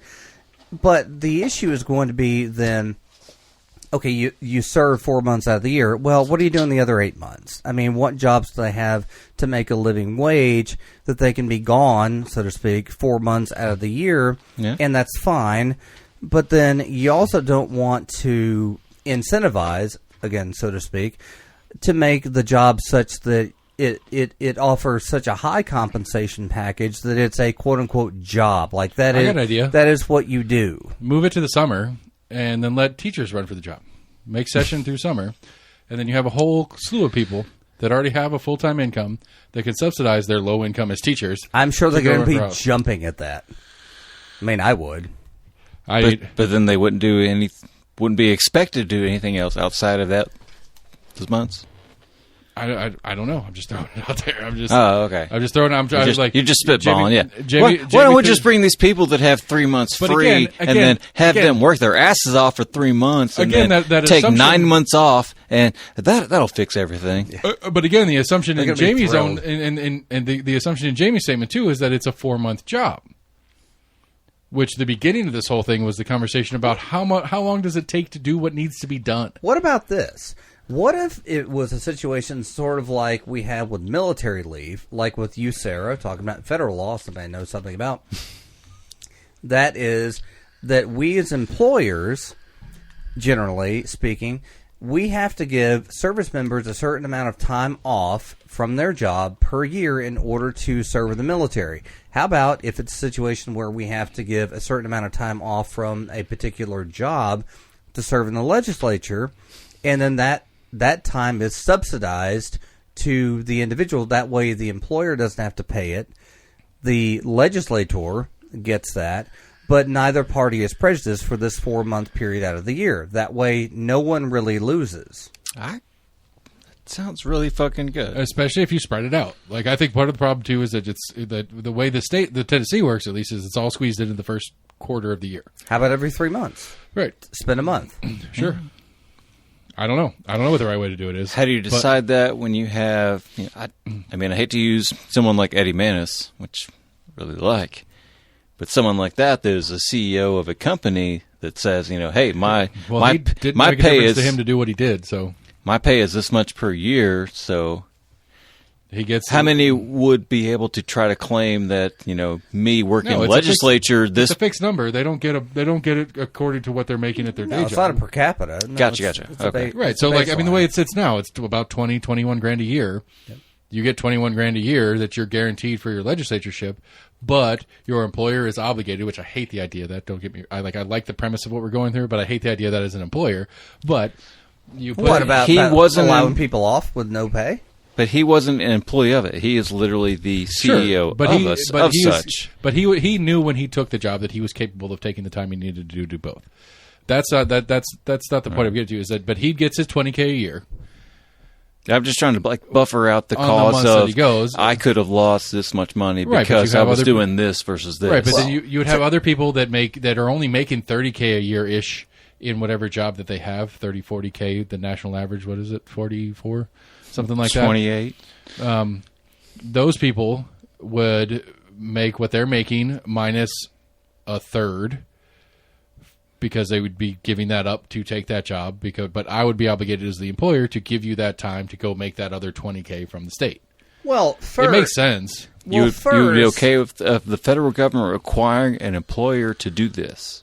I'm not okay with it. Okay, I hate the premise. I just wanted to make sure. Well, wait a minute. It sounded like you were getting okay towards it, and I'm just trying to figure out. I get the idea of it. First, there should be, just like there are with most employment laws, there should be a minimum number of employees, because you can't expect, if you have a small business who has 2-3 employees, to allow 1/3 of the workforce off.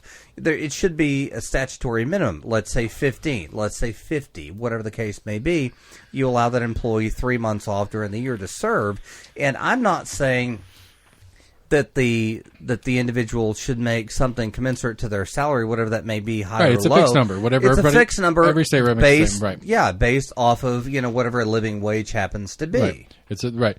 And I think And subsidize the employer for you'd be that. the hard example because your scheduling would be the weirdest one, and how the courts would have to adjust scheduling to you taking a month off. Correct. That would be Correct. that'd be the weirdest one I can think of. Because to me personally, I would hate the obligation to it because realistically, to me, Sam, if you decided that you wanted to run for state house, and you won said seat, I would be happy to give you that month off.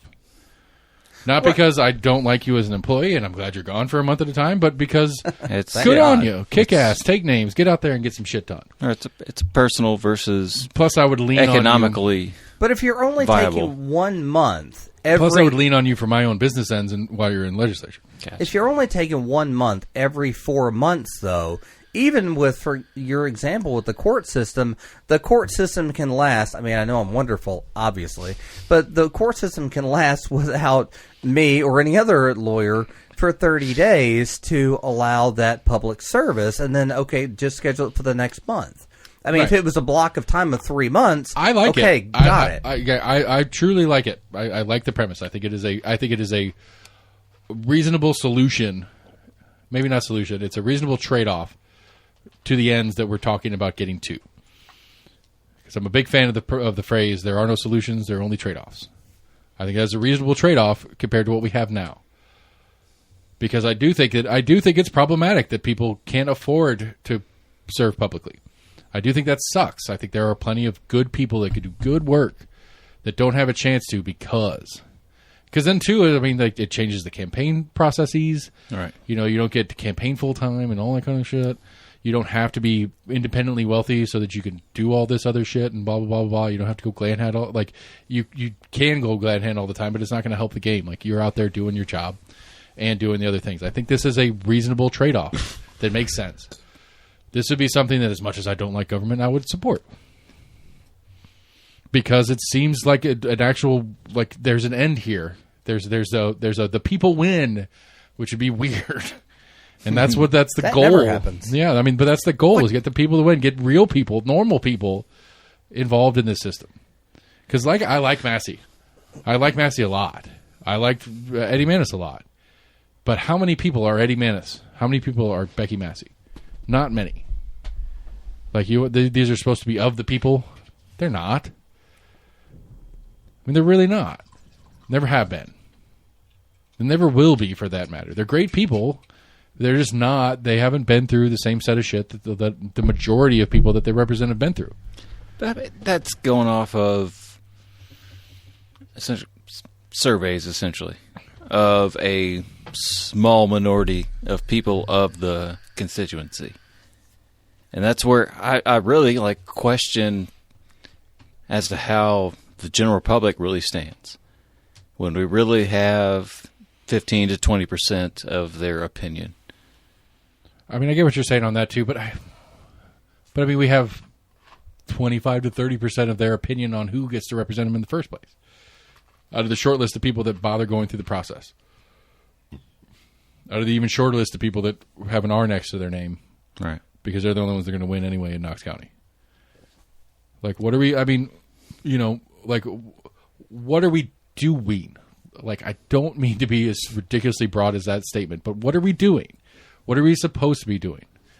Who is supposed to be doing what in these conversations? And we're just obliged to say, okay, and deal with what is. And this is just the way it's always been. And I'm not okay with that anymore. I haven't been okay with that for a while. Like, we need to figure out logical solutions.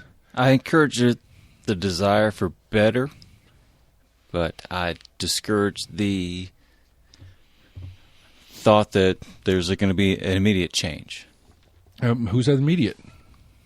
No, nobody. I'm just. I mean, I think it sounds like you already realize there's not going to be an immediate change. I think tempering expectations is a valid statement to make. Yeah, and that's why you will be on my campaign team. Sweet. Do I get paid for it? It depends. Depends how much I get Only paid. 3 months out of the year. No, you already said only no. a percentage You already of your said salary. no. I'm I out. didn't say no. It said it I'm depends out. it depends I'm on out. how much I get I'm paid, out. and I can pay you. And it depends how much people. It depends how many donors you bring me. And I can pay you. And depends how much I get paid, and I can pay you. And depends how many donors you bring me. And I can pay you. And depends how many donors you bring me. And depends how many donors you bring me. And I can pay you. And depends how much people. It depends how many donors you bring me. I mean, again, it's like going back to the original conversation. Is like, what are they supposed to be doing? How long should it take to do? And you frame it as if it's an easy question. No, I don't. I don't Okay, at all. okay. I agree. Like, we've been on this for 45 I minutes know. now, and I think Okay. that's why it's an important conversation to have. They're bottom shelf. They're big tall cans, Liquid Death. But I think we have, different expectations for our local representatives versus our state representatives versus our federal representatives. I mean, I know I have different expectations than the populace. Right. I mean, I know you prefer more expectations upon the lower versus the higher of that hierarchy. Right, because I think, and again, it's one of those stupid economics things. Like, I think our attention span follows the money. It's that simple. Who's the highest paid person that we elect? President of the United States. Who's the lowest paid person that we elect? Our school board representative. How much? And how much do we pay attention to which one? And as you go down the chain.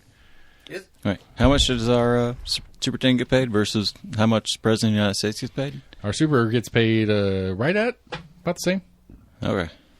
$250,000, give or take. No, it's the president's like, what's the president make? No, $250,000. $250,000? Is it a quarter? Something. Wait a minute. So, in the state of Tennessee, isn't the highest paid state employee Josh Heupel, the coach of the UT Vols? Yes, That's a technically. Technically. got it. I mean, priorities. Yeah. Sure. I mean, okay, so we'll shift. We'll shift off this to as we bring this thing to an end. You've been following the bridge? No. Following the bridge? Yeah. I'm gonna say no. You got your Big Orange T-shirt on? Are you talking about the March Madness? No, the footbridge. No. Thompson Bowling to the across the river. Oh, fuck no. I've got no idea. All right. No, I'm not that committed. Not even remotely. I watch it on TV. Come on. He should know about all the things that are in progress in Knoxville. I mean, do You not- heard me. I watch YouTube, right? You're on the YouTube. You should know. We're on YouTube. Well, I don't watch This that isn't YouTube. this isn't the first conversation we've had about this. I don't watch that YouTube. Hurts my feelings. Do you listen to your own shows at least when you're on here? No. Why not? Because I heard me the first time. Yeah, but I was drinking, so I forget. So I listen. Well, I mean, that's not... I find myself very entertaining every time I listen. Did I have to really just say that? God damn, I was brilliant. Boom! I hammered Sam on that one. Yeah. Nailed it. Yeah. So we are building a bridge. The state of Tennessee is building a bridge, a walking bridge from the no, not Nayland, but Thompson Bowling to the south side Why? because UT wants it. Who lives there? On the south side. Well, it's about to be a bunch of students. Businesses. Oh. Okay. It's a weirdism. Like, whatever. State's going to do it. Like, this came up to mind is because the state, like, it's one of those things I don't think about enough. I don't think about enough how much money the state of Tennessee spends on the University of Tennessee. Oh, a shit ton. And it's crazy. It's crazy to me. Like, I get it. I understand it's a state university. It's a land grant school, all that kind of definitional bullshittery or whatever. But, like, how much money does the University of Tennessee make? All of it. Apparently. All of it. Yeah. You know, and I don't know. I guess the big issue to me and the big thing that drives me crazy is Knoxville's too big to be a college town, but UT runs the show. I would argue that Randy Boyd has more power and authority in Knox County than Mayor Kane or Mayor Kincannon. No argument. And that's a problem to me. Like Jacobs or like Kincannon, doesn't matter. That's a problem to me. One, Boyd is an appointed person to said seat. He wasn't elected to be there. But the idea that the University of Tennessee can take land when they want it, as long as it's in the circle that they decided to draw this year, they can take that land if they want it. The only people they can't take it from is federal land or the railroad land. That's the only land they can't take when they want. The idea that the city of Knoxville is spending any city taxpayer money to support a project that is really only to support the University of Tennessee doesn't make any sense to me. But that's exactly what's happening right now.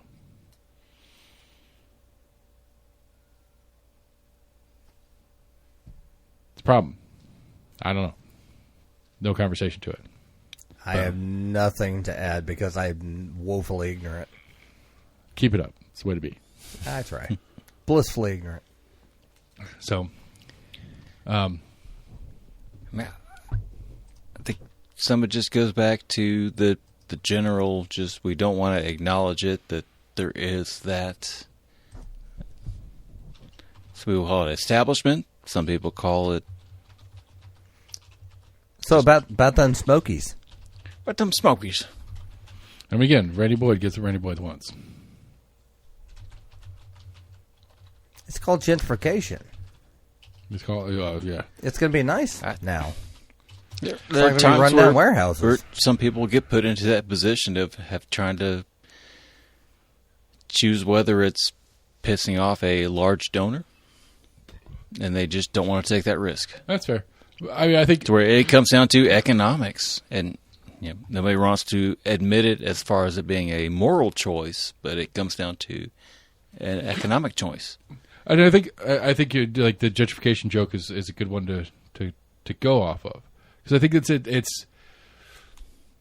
an interesting conversation. Like, what is the city supposed to do? I mean, let's be honest about it. Like the only house you can buy in Knoxville for less than $150,000 right now is a 2-bedroom, 900 square foot house on an Sutherland. eighth of an acre, half a mile off of Magnolia. That's it. And so it's like this weird, like, there's a whole community there, and it sucks that they're going to get displaced, but they're going to get displaced in this process. It's the reality. But as a growing city with a growing economy, what are you supposed to do politically, governmentally, about that? Because you want that. You don't want, because I mean, really, like, what's your tax base on? Property tax, which they just raised the property tax on. So you want that $150,000 house to be a $250,000 That's the house. problem. I mean, that's exactly what they're focusing upon, is raising the property values of everything that's within the city without looking at what's within the city, and then automatically just, hey, we're going to jack up the property value of a house you've already owned. Yeah, which is why I hate property tax. I think property tax is immoral. Like, it's legitimately immoral. The idea that there's a family that's owned their house for 2 generations who can barely afford the property tax, but that's all they're paying on it because they paid the house off, but could barely afford the property tax, who is going to get reassessed out of their house because they're going to reassess the value on that house. So we're a while off now because we just did a reassessment. I mean, a lot depends on how the city wants to fucking grow. I mean, you buy that house, you have no idea which the way the city planners are going to want to move that city one way or the other. Yeah, but you bought that house, and But then you all paid of it a off. sudden it's like, oh. I'm about to say, like, the idea that a property tax is going to evict Right, somebody but I from mean, their own house. from that homeowner's expectation, they finally, have achieved what they've always dreamed. Right. I don't have any debt. And they're like, except for I picked a property great tax. location. This is great. And then all of a sudden they're like, oh, this is great for everyone else. And then all of a sudden, this is 4 times what. Yeah. That's a problem. Gotcha. It's a real problem. Like, gentrification doesn't exist as we know it without property tax. Because you're not forced to sell your house, even though you have this, it was a $60,000 house when you bought it, paid it off in 25 years, and now you're only paying 1,000 years in property tax. All of a sudden, that 1,000 years in property tax becomes $4,000, $5,000, $6,000, and you can't afford that. And you got to sell your house. Declared upon whom? I mean, that property value tax goes into the estimated value of that, which that only goes up to all of a sudden chances like, oh, this is a quote-unquote nice area to live. Okay. But I bought the house. I already own it. That's Right. the point. But I don't own it because I got to pay property tax on it. You don't own the house. Property tax, you never own anything. You're just renting it from the state. That's the way property tax works. That's a problem. Gentrification doesn't exist. It doesn't exist without it. Like, you want to talk about the most racist tax ever if we're going to talk about gentrification being a racist issue. Property tax is racist as fuck because that is why gentrification exists. Or greed. Either one. I'm going to sell my house because somebody came in and offered me twice what I paid for it. Well, I mean, I guess if you take it, take race out of it, and I'm sure you're probably right. But I think at the very baseline, the idea of the property tax going up and property value going up is, okay, well, you may have bought your house for $60,000 20 years ago, and now it's worth $300,000. Well, your property tax, your house is paid off. Your property tax goes up. So the idea, at least in theory, being that, well, now you can sell your house and you can make a profit and you can move further out to where, again, the property tax is still low and you can buy better than what you had to begin with. I mean, I'm not saying that's right or wrong, but it seems like at a baseline, that would be the theory behind, some sort of support for that theory. It's kind of system they kind of set in place, yeah. Yeah, because, again, to buy something at a lower value, make some money, right, sell that for a higher value, be able to upgrade into a higher.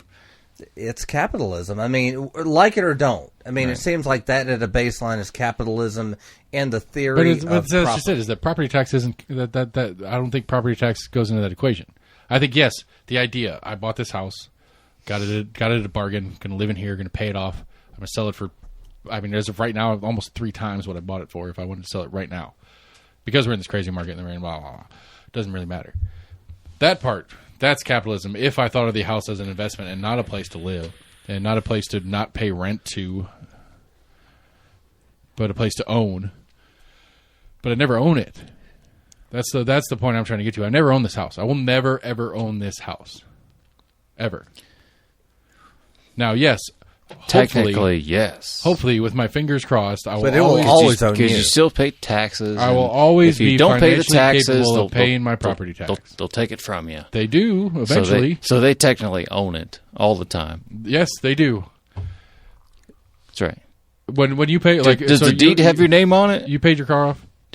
Yeah. Have you paid your car off? Yeah. Okay. Does your house deed have your name on it? Okay, so a piece of paper is what means I own it? Some deed?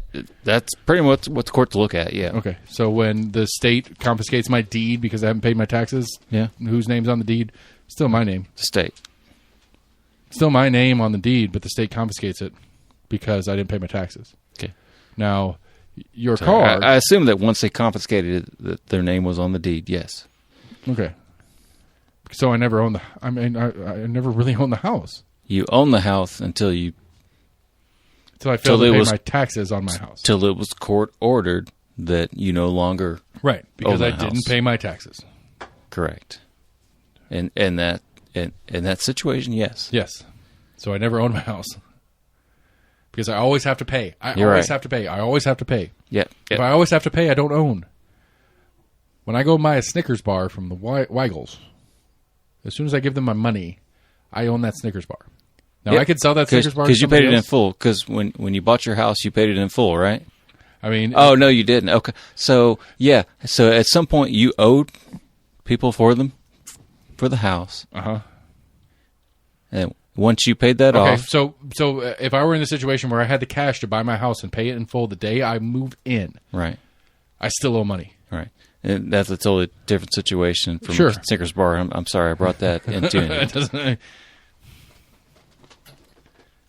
So if I buy that Snickers bar, I could sell that Snickers bar to somebody else. I could eat that Snickers bar. I could put it in my freezer and just let it sit for a while. Maybe the world changes and all sorts of crazy shit happens. If you bought the land in which you owned, you can definitely sell that. I can. That has nothing. As long as the totality of the time that I have owned it, I am paying my taxes on it.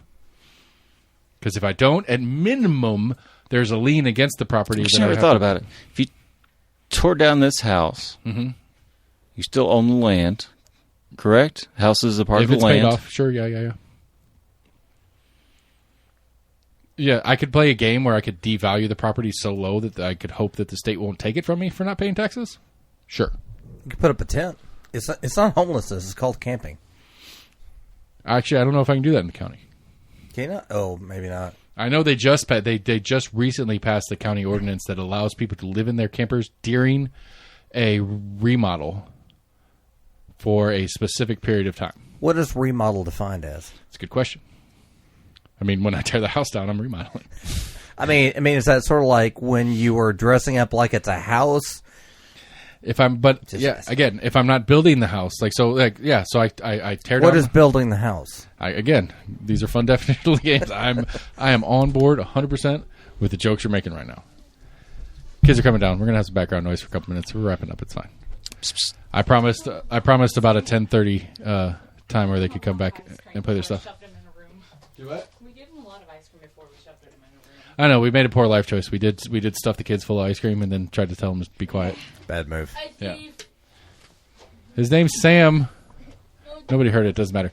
Anyway, I don't know how we got so hard on the property tax. We issue. never talked about Florida. Oh, okay. Let's close off. Florida.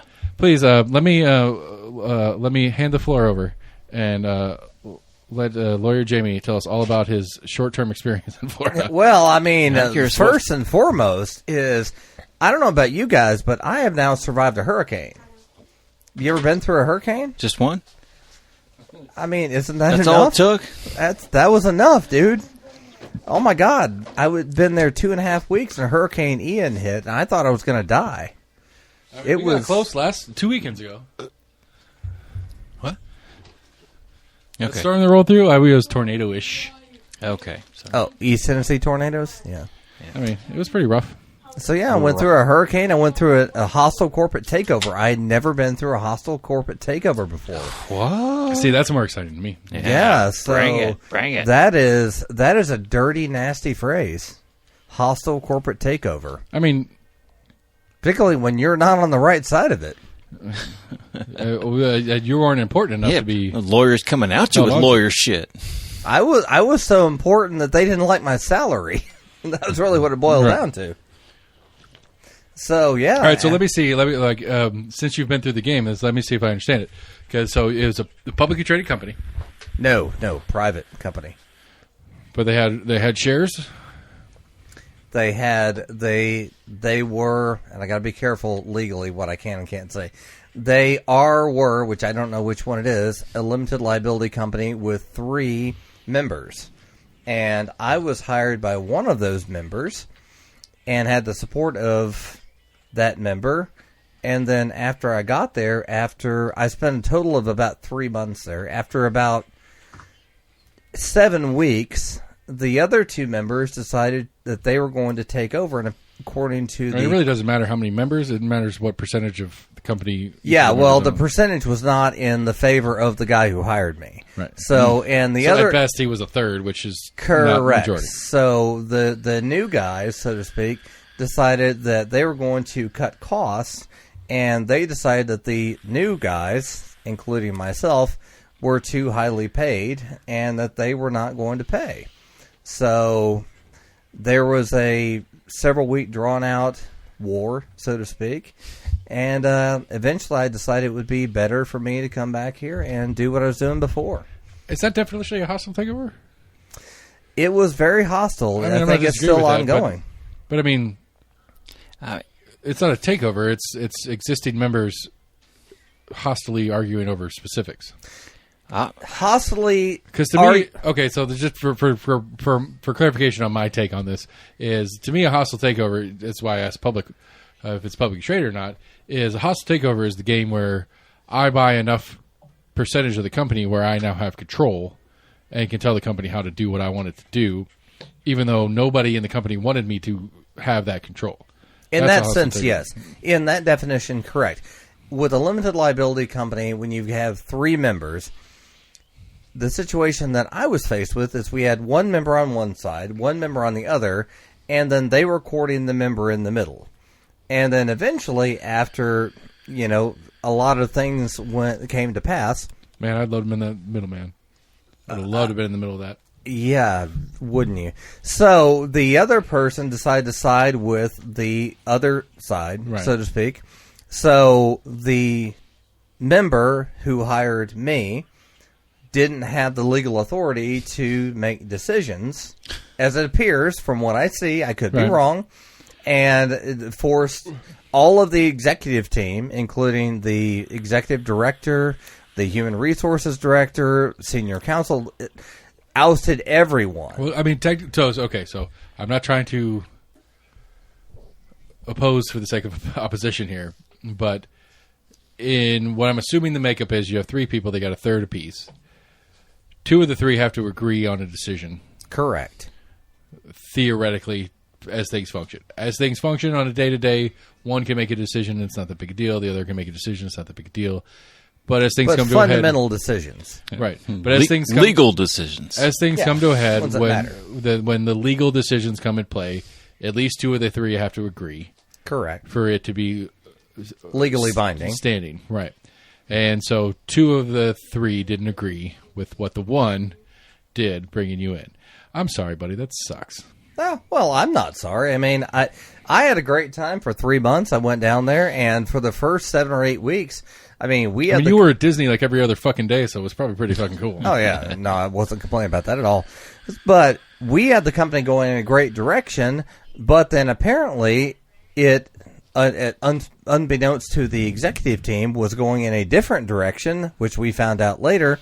And then once all of the fit hit the shan, we were like, oh, okay, well, let's try to fix this. But unfortunately, the one who was left actually running the place, so to speak, decided he was going to gut the entire team. And apparently, as I understand it now, 3 months removed from it, has run the company into the ground, which I think the company has filed for bankruptcy or is about to file for bankruptcy. So they apparently did not make good decisions, but that's fine. I went down and spent a 3-month vacation down in Florida, there you go. Which is a lot cheaper than what I normally spend in Florida per year. You got paid to be there, so... Got paid to be there, so I'm back in Rocky Top having a great time. So it was a fun experience that turned out very weird. But hey, I'm going to write a book someday, and that's going to be a chapter. For the LGBT community in that listens, Lawyer Jamie is available for anytime you get arrested for walking down Gay Street in drag. Any federal judges, he's coming back at you. As long as you want to file a civil suit, do not call me for criminal. Fair enough. I mean, that's what it's going to be anyway. I mean, realistically, it's going to end up being a civil. At some point in time, it will be. Yeah. I don't know. I might be activated enough to pick this fight. Like, this one drives me crazy. Like, it really does. Like, I cannot, like, again, we're sitting here having like 45 minutes conversation about what's important and why we should pay these guys the money, why we should make this a full-time job, why we should pay these people to go there and do the things that they do. And it's important and all these different things. Advocate for people on your behalf. I'm so pissed off about this one. Like, I'm literally so here's the joke to me is like, I'm going to run for 18 against Elaine Davis and whoever else runs against her in 26 for District 18. I'm going to run against Elaine Davis and whoever else. And I'm going to get Matt Shears and Randy Pace to be my campaign officers. Really help me get the glad hands, help me find the donors that I need to get this thing going. And I literally the campaign is, this is dumb.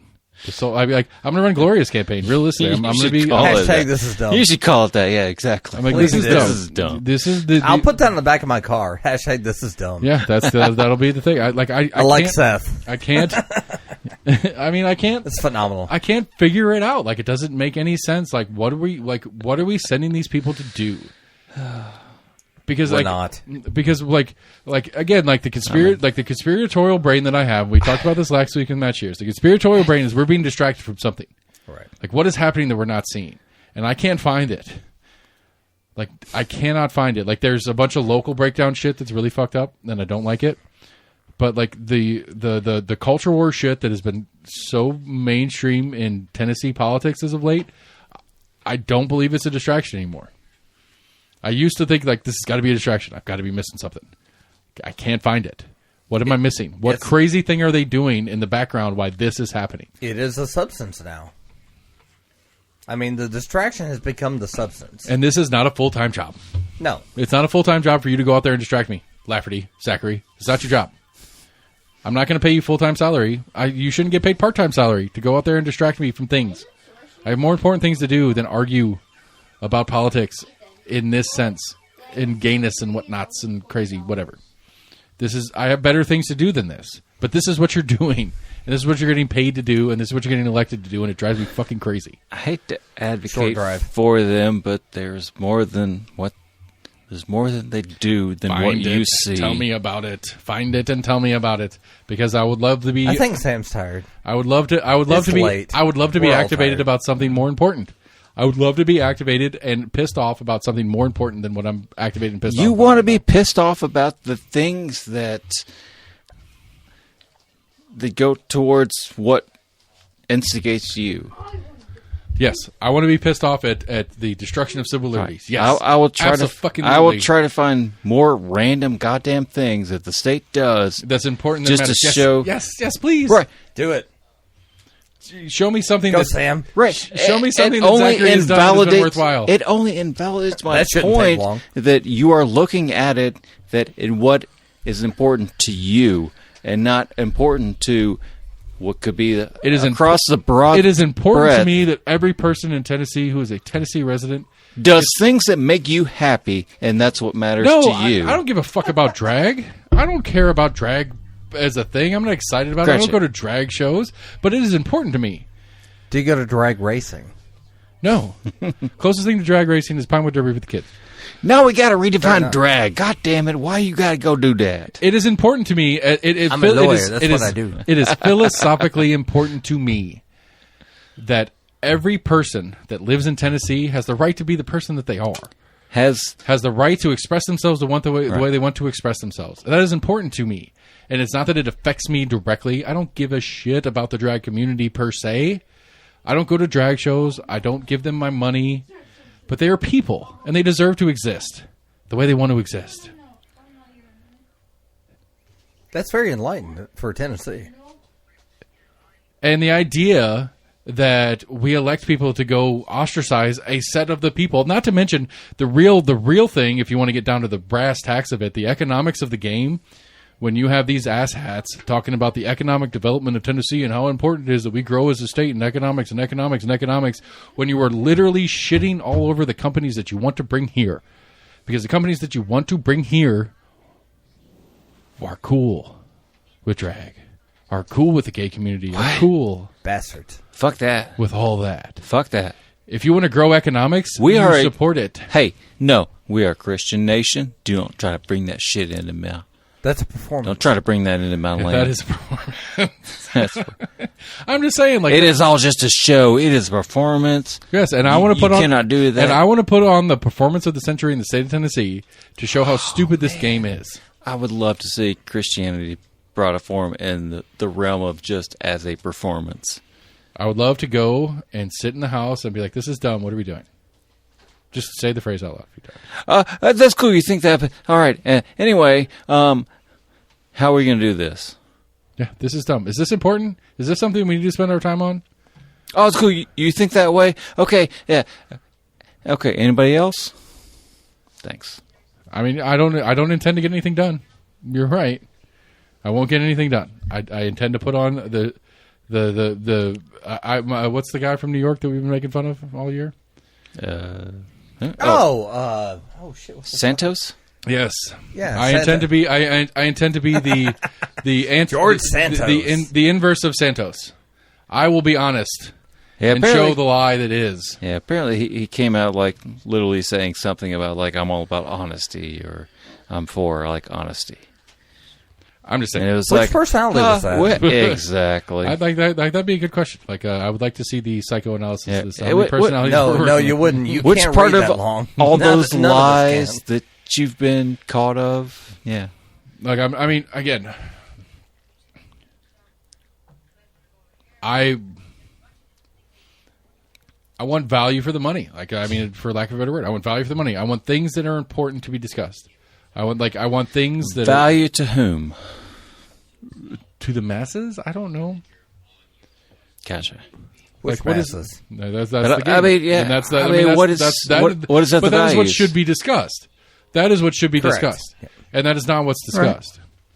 But that's the point. That's not what we are discussing. We are discussing a very small window of Right. bullshittery. No, you said exactly. Because That's it's- what you want, but that is not doesn't correspond to what everyone wants.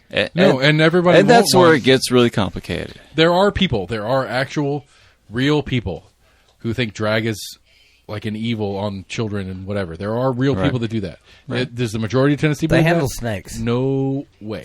There's no way that the majority of actual Tennesseans do. I don't buy that for a second. Right. But they do.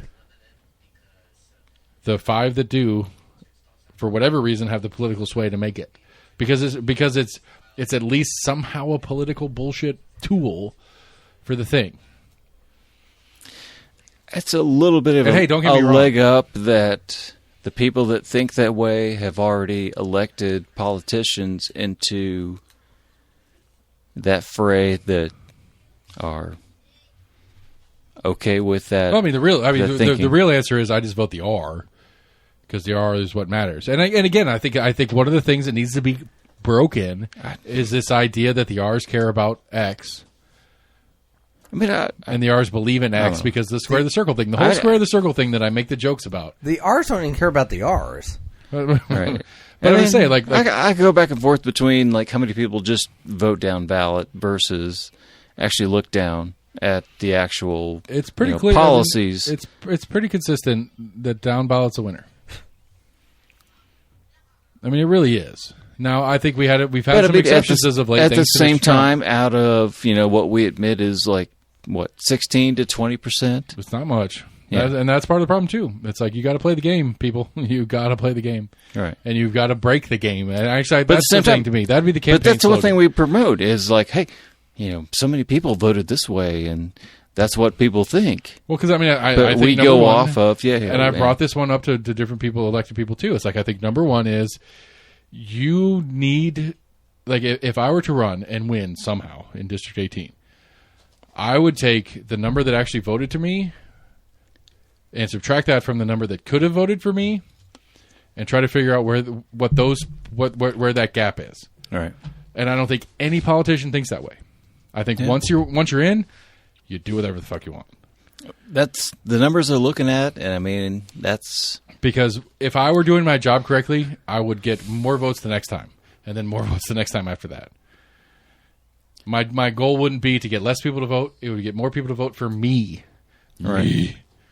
Me. Right. And then But I next mean, time, more people to vote for me. Over and over again. But for them, for what their budget they're looking at, for whatever the fuck the budget is, they're looking at what's going to give them the most likelihood of promulgating someone else in this party in this position. Right. I don't care about the party. That's the point. But, all right. I know you don't care about the party. All right. So we're But gonna I'm saying, try to like- be weird. We'll finish what we're talking about. Yes. We need a Florida man story. Bring Not a you as a Florida man story, but a Florida man story to close the show off. All right, so for the sake of being different and weird, I'm closing the show. It's almost over. Oh my Sam's God. new to the weird. I actually found A one. Florida man story. I mean, the Hold only. on. I got to set up the adjustment. So Okay, so hold on, I got to set up the adjustment. I apologize. We're going to Please, finish with go the ahead. standard news of the weird from Sam, but we're going to get a Florida man story from our resident Florida man, Laura Jamie. Laura Jamie, please. So it may not be a Florida man story, but a Florida in general story. I noticed I lived down there for 3 months, and there is a very interesting Florida man, Florida woman, Florida human story that involves Florida drivers. And we all have heard the story about how terrible Florida drivers are, and normally it is attributed to people who are old. That is a gross overgeneralization. When it comes down to it, Florida people who drive are insane. So what I saw, as Seth mentioned, I went to Disney often, but on that I-10 corridor between Tampa and Orlando, one of the most common things I saw was traffic that was basically stopped, more or less, and then the person who decided they were going to drive 100 miles an hour between the stopped traffic that just went back and forth as fast as they could, slammed on the brakes, skidded to a stop, took the median, took the emergency shoulder to get to where the fuck they were going. It was the craziest goddamn thing I think I've ever seen on a public highway in my life. And it was not an isolated incident. This happened over and over and over again. It didn't matter whether you were driving a 2003 Toyota Corolla or a 2021 Lamborghini, whatever the hell it is these days, they just are nuts. They decide that we have no time for this. I don't know whether it's because they're old and dying or because they're about to get arrested or, whatever it may be. They have to drive as fast as humanly possible through all this traffic just to get wherever they're going, no matter the cost that may be associated therewith. Florida people, Meatball Ron is in a hurry to get somewhere. I mean, I never saw the shine from the boots. All right. And in the standard format, Sam, here's the weird. Here we go. Oh, I got some weird, international thing. Got Germany detains 42 people in an effort to prevent ATMs on ATMs. I'm sorry, what? The German police detained 42 people as a part of crackdown on gangs suspected of blowing up cash machines, authorities said Friday. Incidences in which thieves blew up ATMs and make off with their cash, usually during the night, have become increasingly common in Germany in recent years when there were records of 496 cases last year, a 20% increase over the 2021, according to Interior Ministries. You know what? Sorry, how do you go international on that one? It's fine. And in international news to me that's interesting and weird. I've never heard of people blowing up ATM machines. I mean, there's cash in there. Why the fuck you blow that shit up? I mean, I remember we had one when we were at Weigel's that somebody tried to drag it out the front door. Well, yeah, that's all. They drug it out the front door to try to drill into the outside of it. They didn't blow it up. You're right. I would assume, they didn't try to blow it up. Have you guys watched France? What's going on with France? France is really mad about retirement in this conversation. Yeah. Oh, yeah. They want to retire early. I like the French. As much as the French get the bad rap for being pussies. They've been all about, workers' rights. Oh, they're smart. They're not pussies. They're smart. I love me some French. They get pissed off. They get pissed off, and they ain't joking around when they do it. Revolution. They will riot. They're very practical. We need some of that shit over here. We need some of that shit over here. I like it. EC. Good luck. Yeah, we're not as well unified in anything. Period, because we're busy arguing about trans rights. So that's a show, people. We're good. Jamie in the house doing the thing. Oh, we did it! Almost an agreement. Happy. It's like a day after St. Patty's Day. Happy post St. Patty's Day. Happy hangover, everybody. That's what we're doing. Which I'm going to be doing too, and I got to work tomorrow because I volunteered. What? Like a good boss. Almost agreement at gmail.com. We're on Facebook. We're on Twitter. We're on YouTube. Sort of. JV doesn't even watch us on YouTube, jackass. Anyway, go to your favorite podcast provider. Check us out there. Website's almostagreement at Gmail. No, that's the email. Anyway, almostagreement.com. Lawyer Guide 20. Sorry. I give up. It's been a fun night.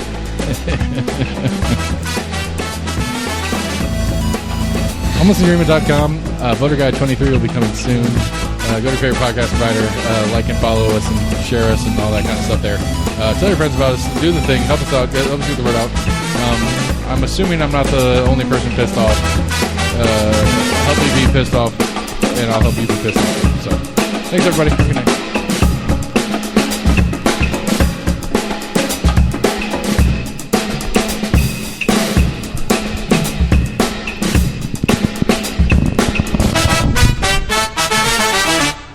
Yeah, we got the full-on last call action. Oh my God. I'm because I definitely wasn't tired when I even came over here, but definitely now I'm like, holy shit.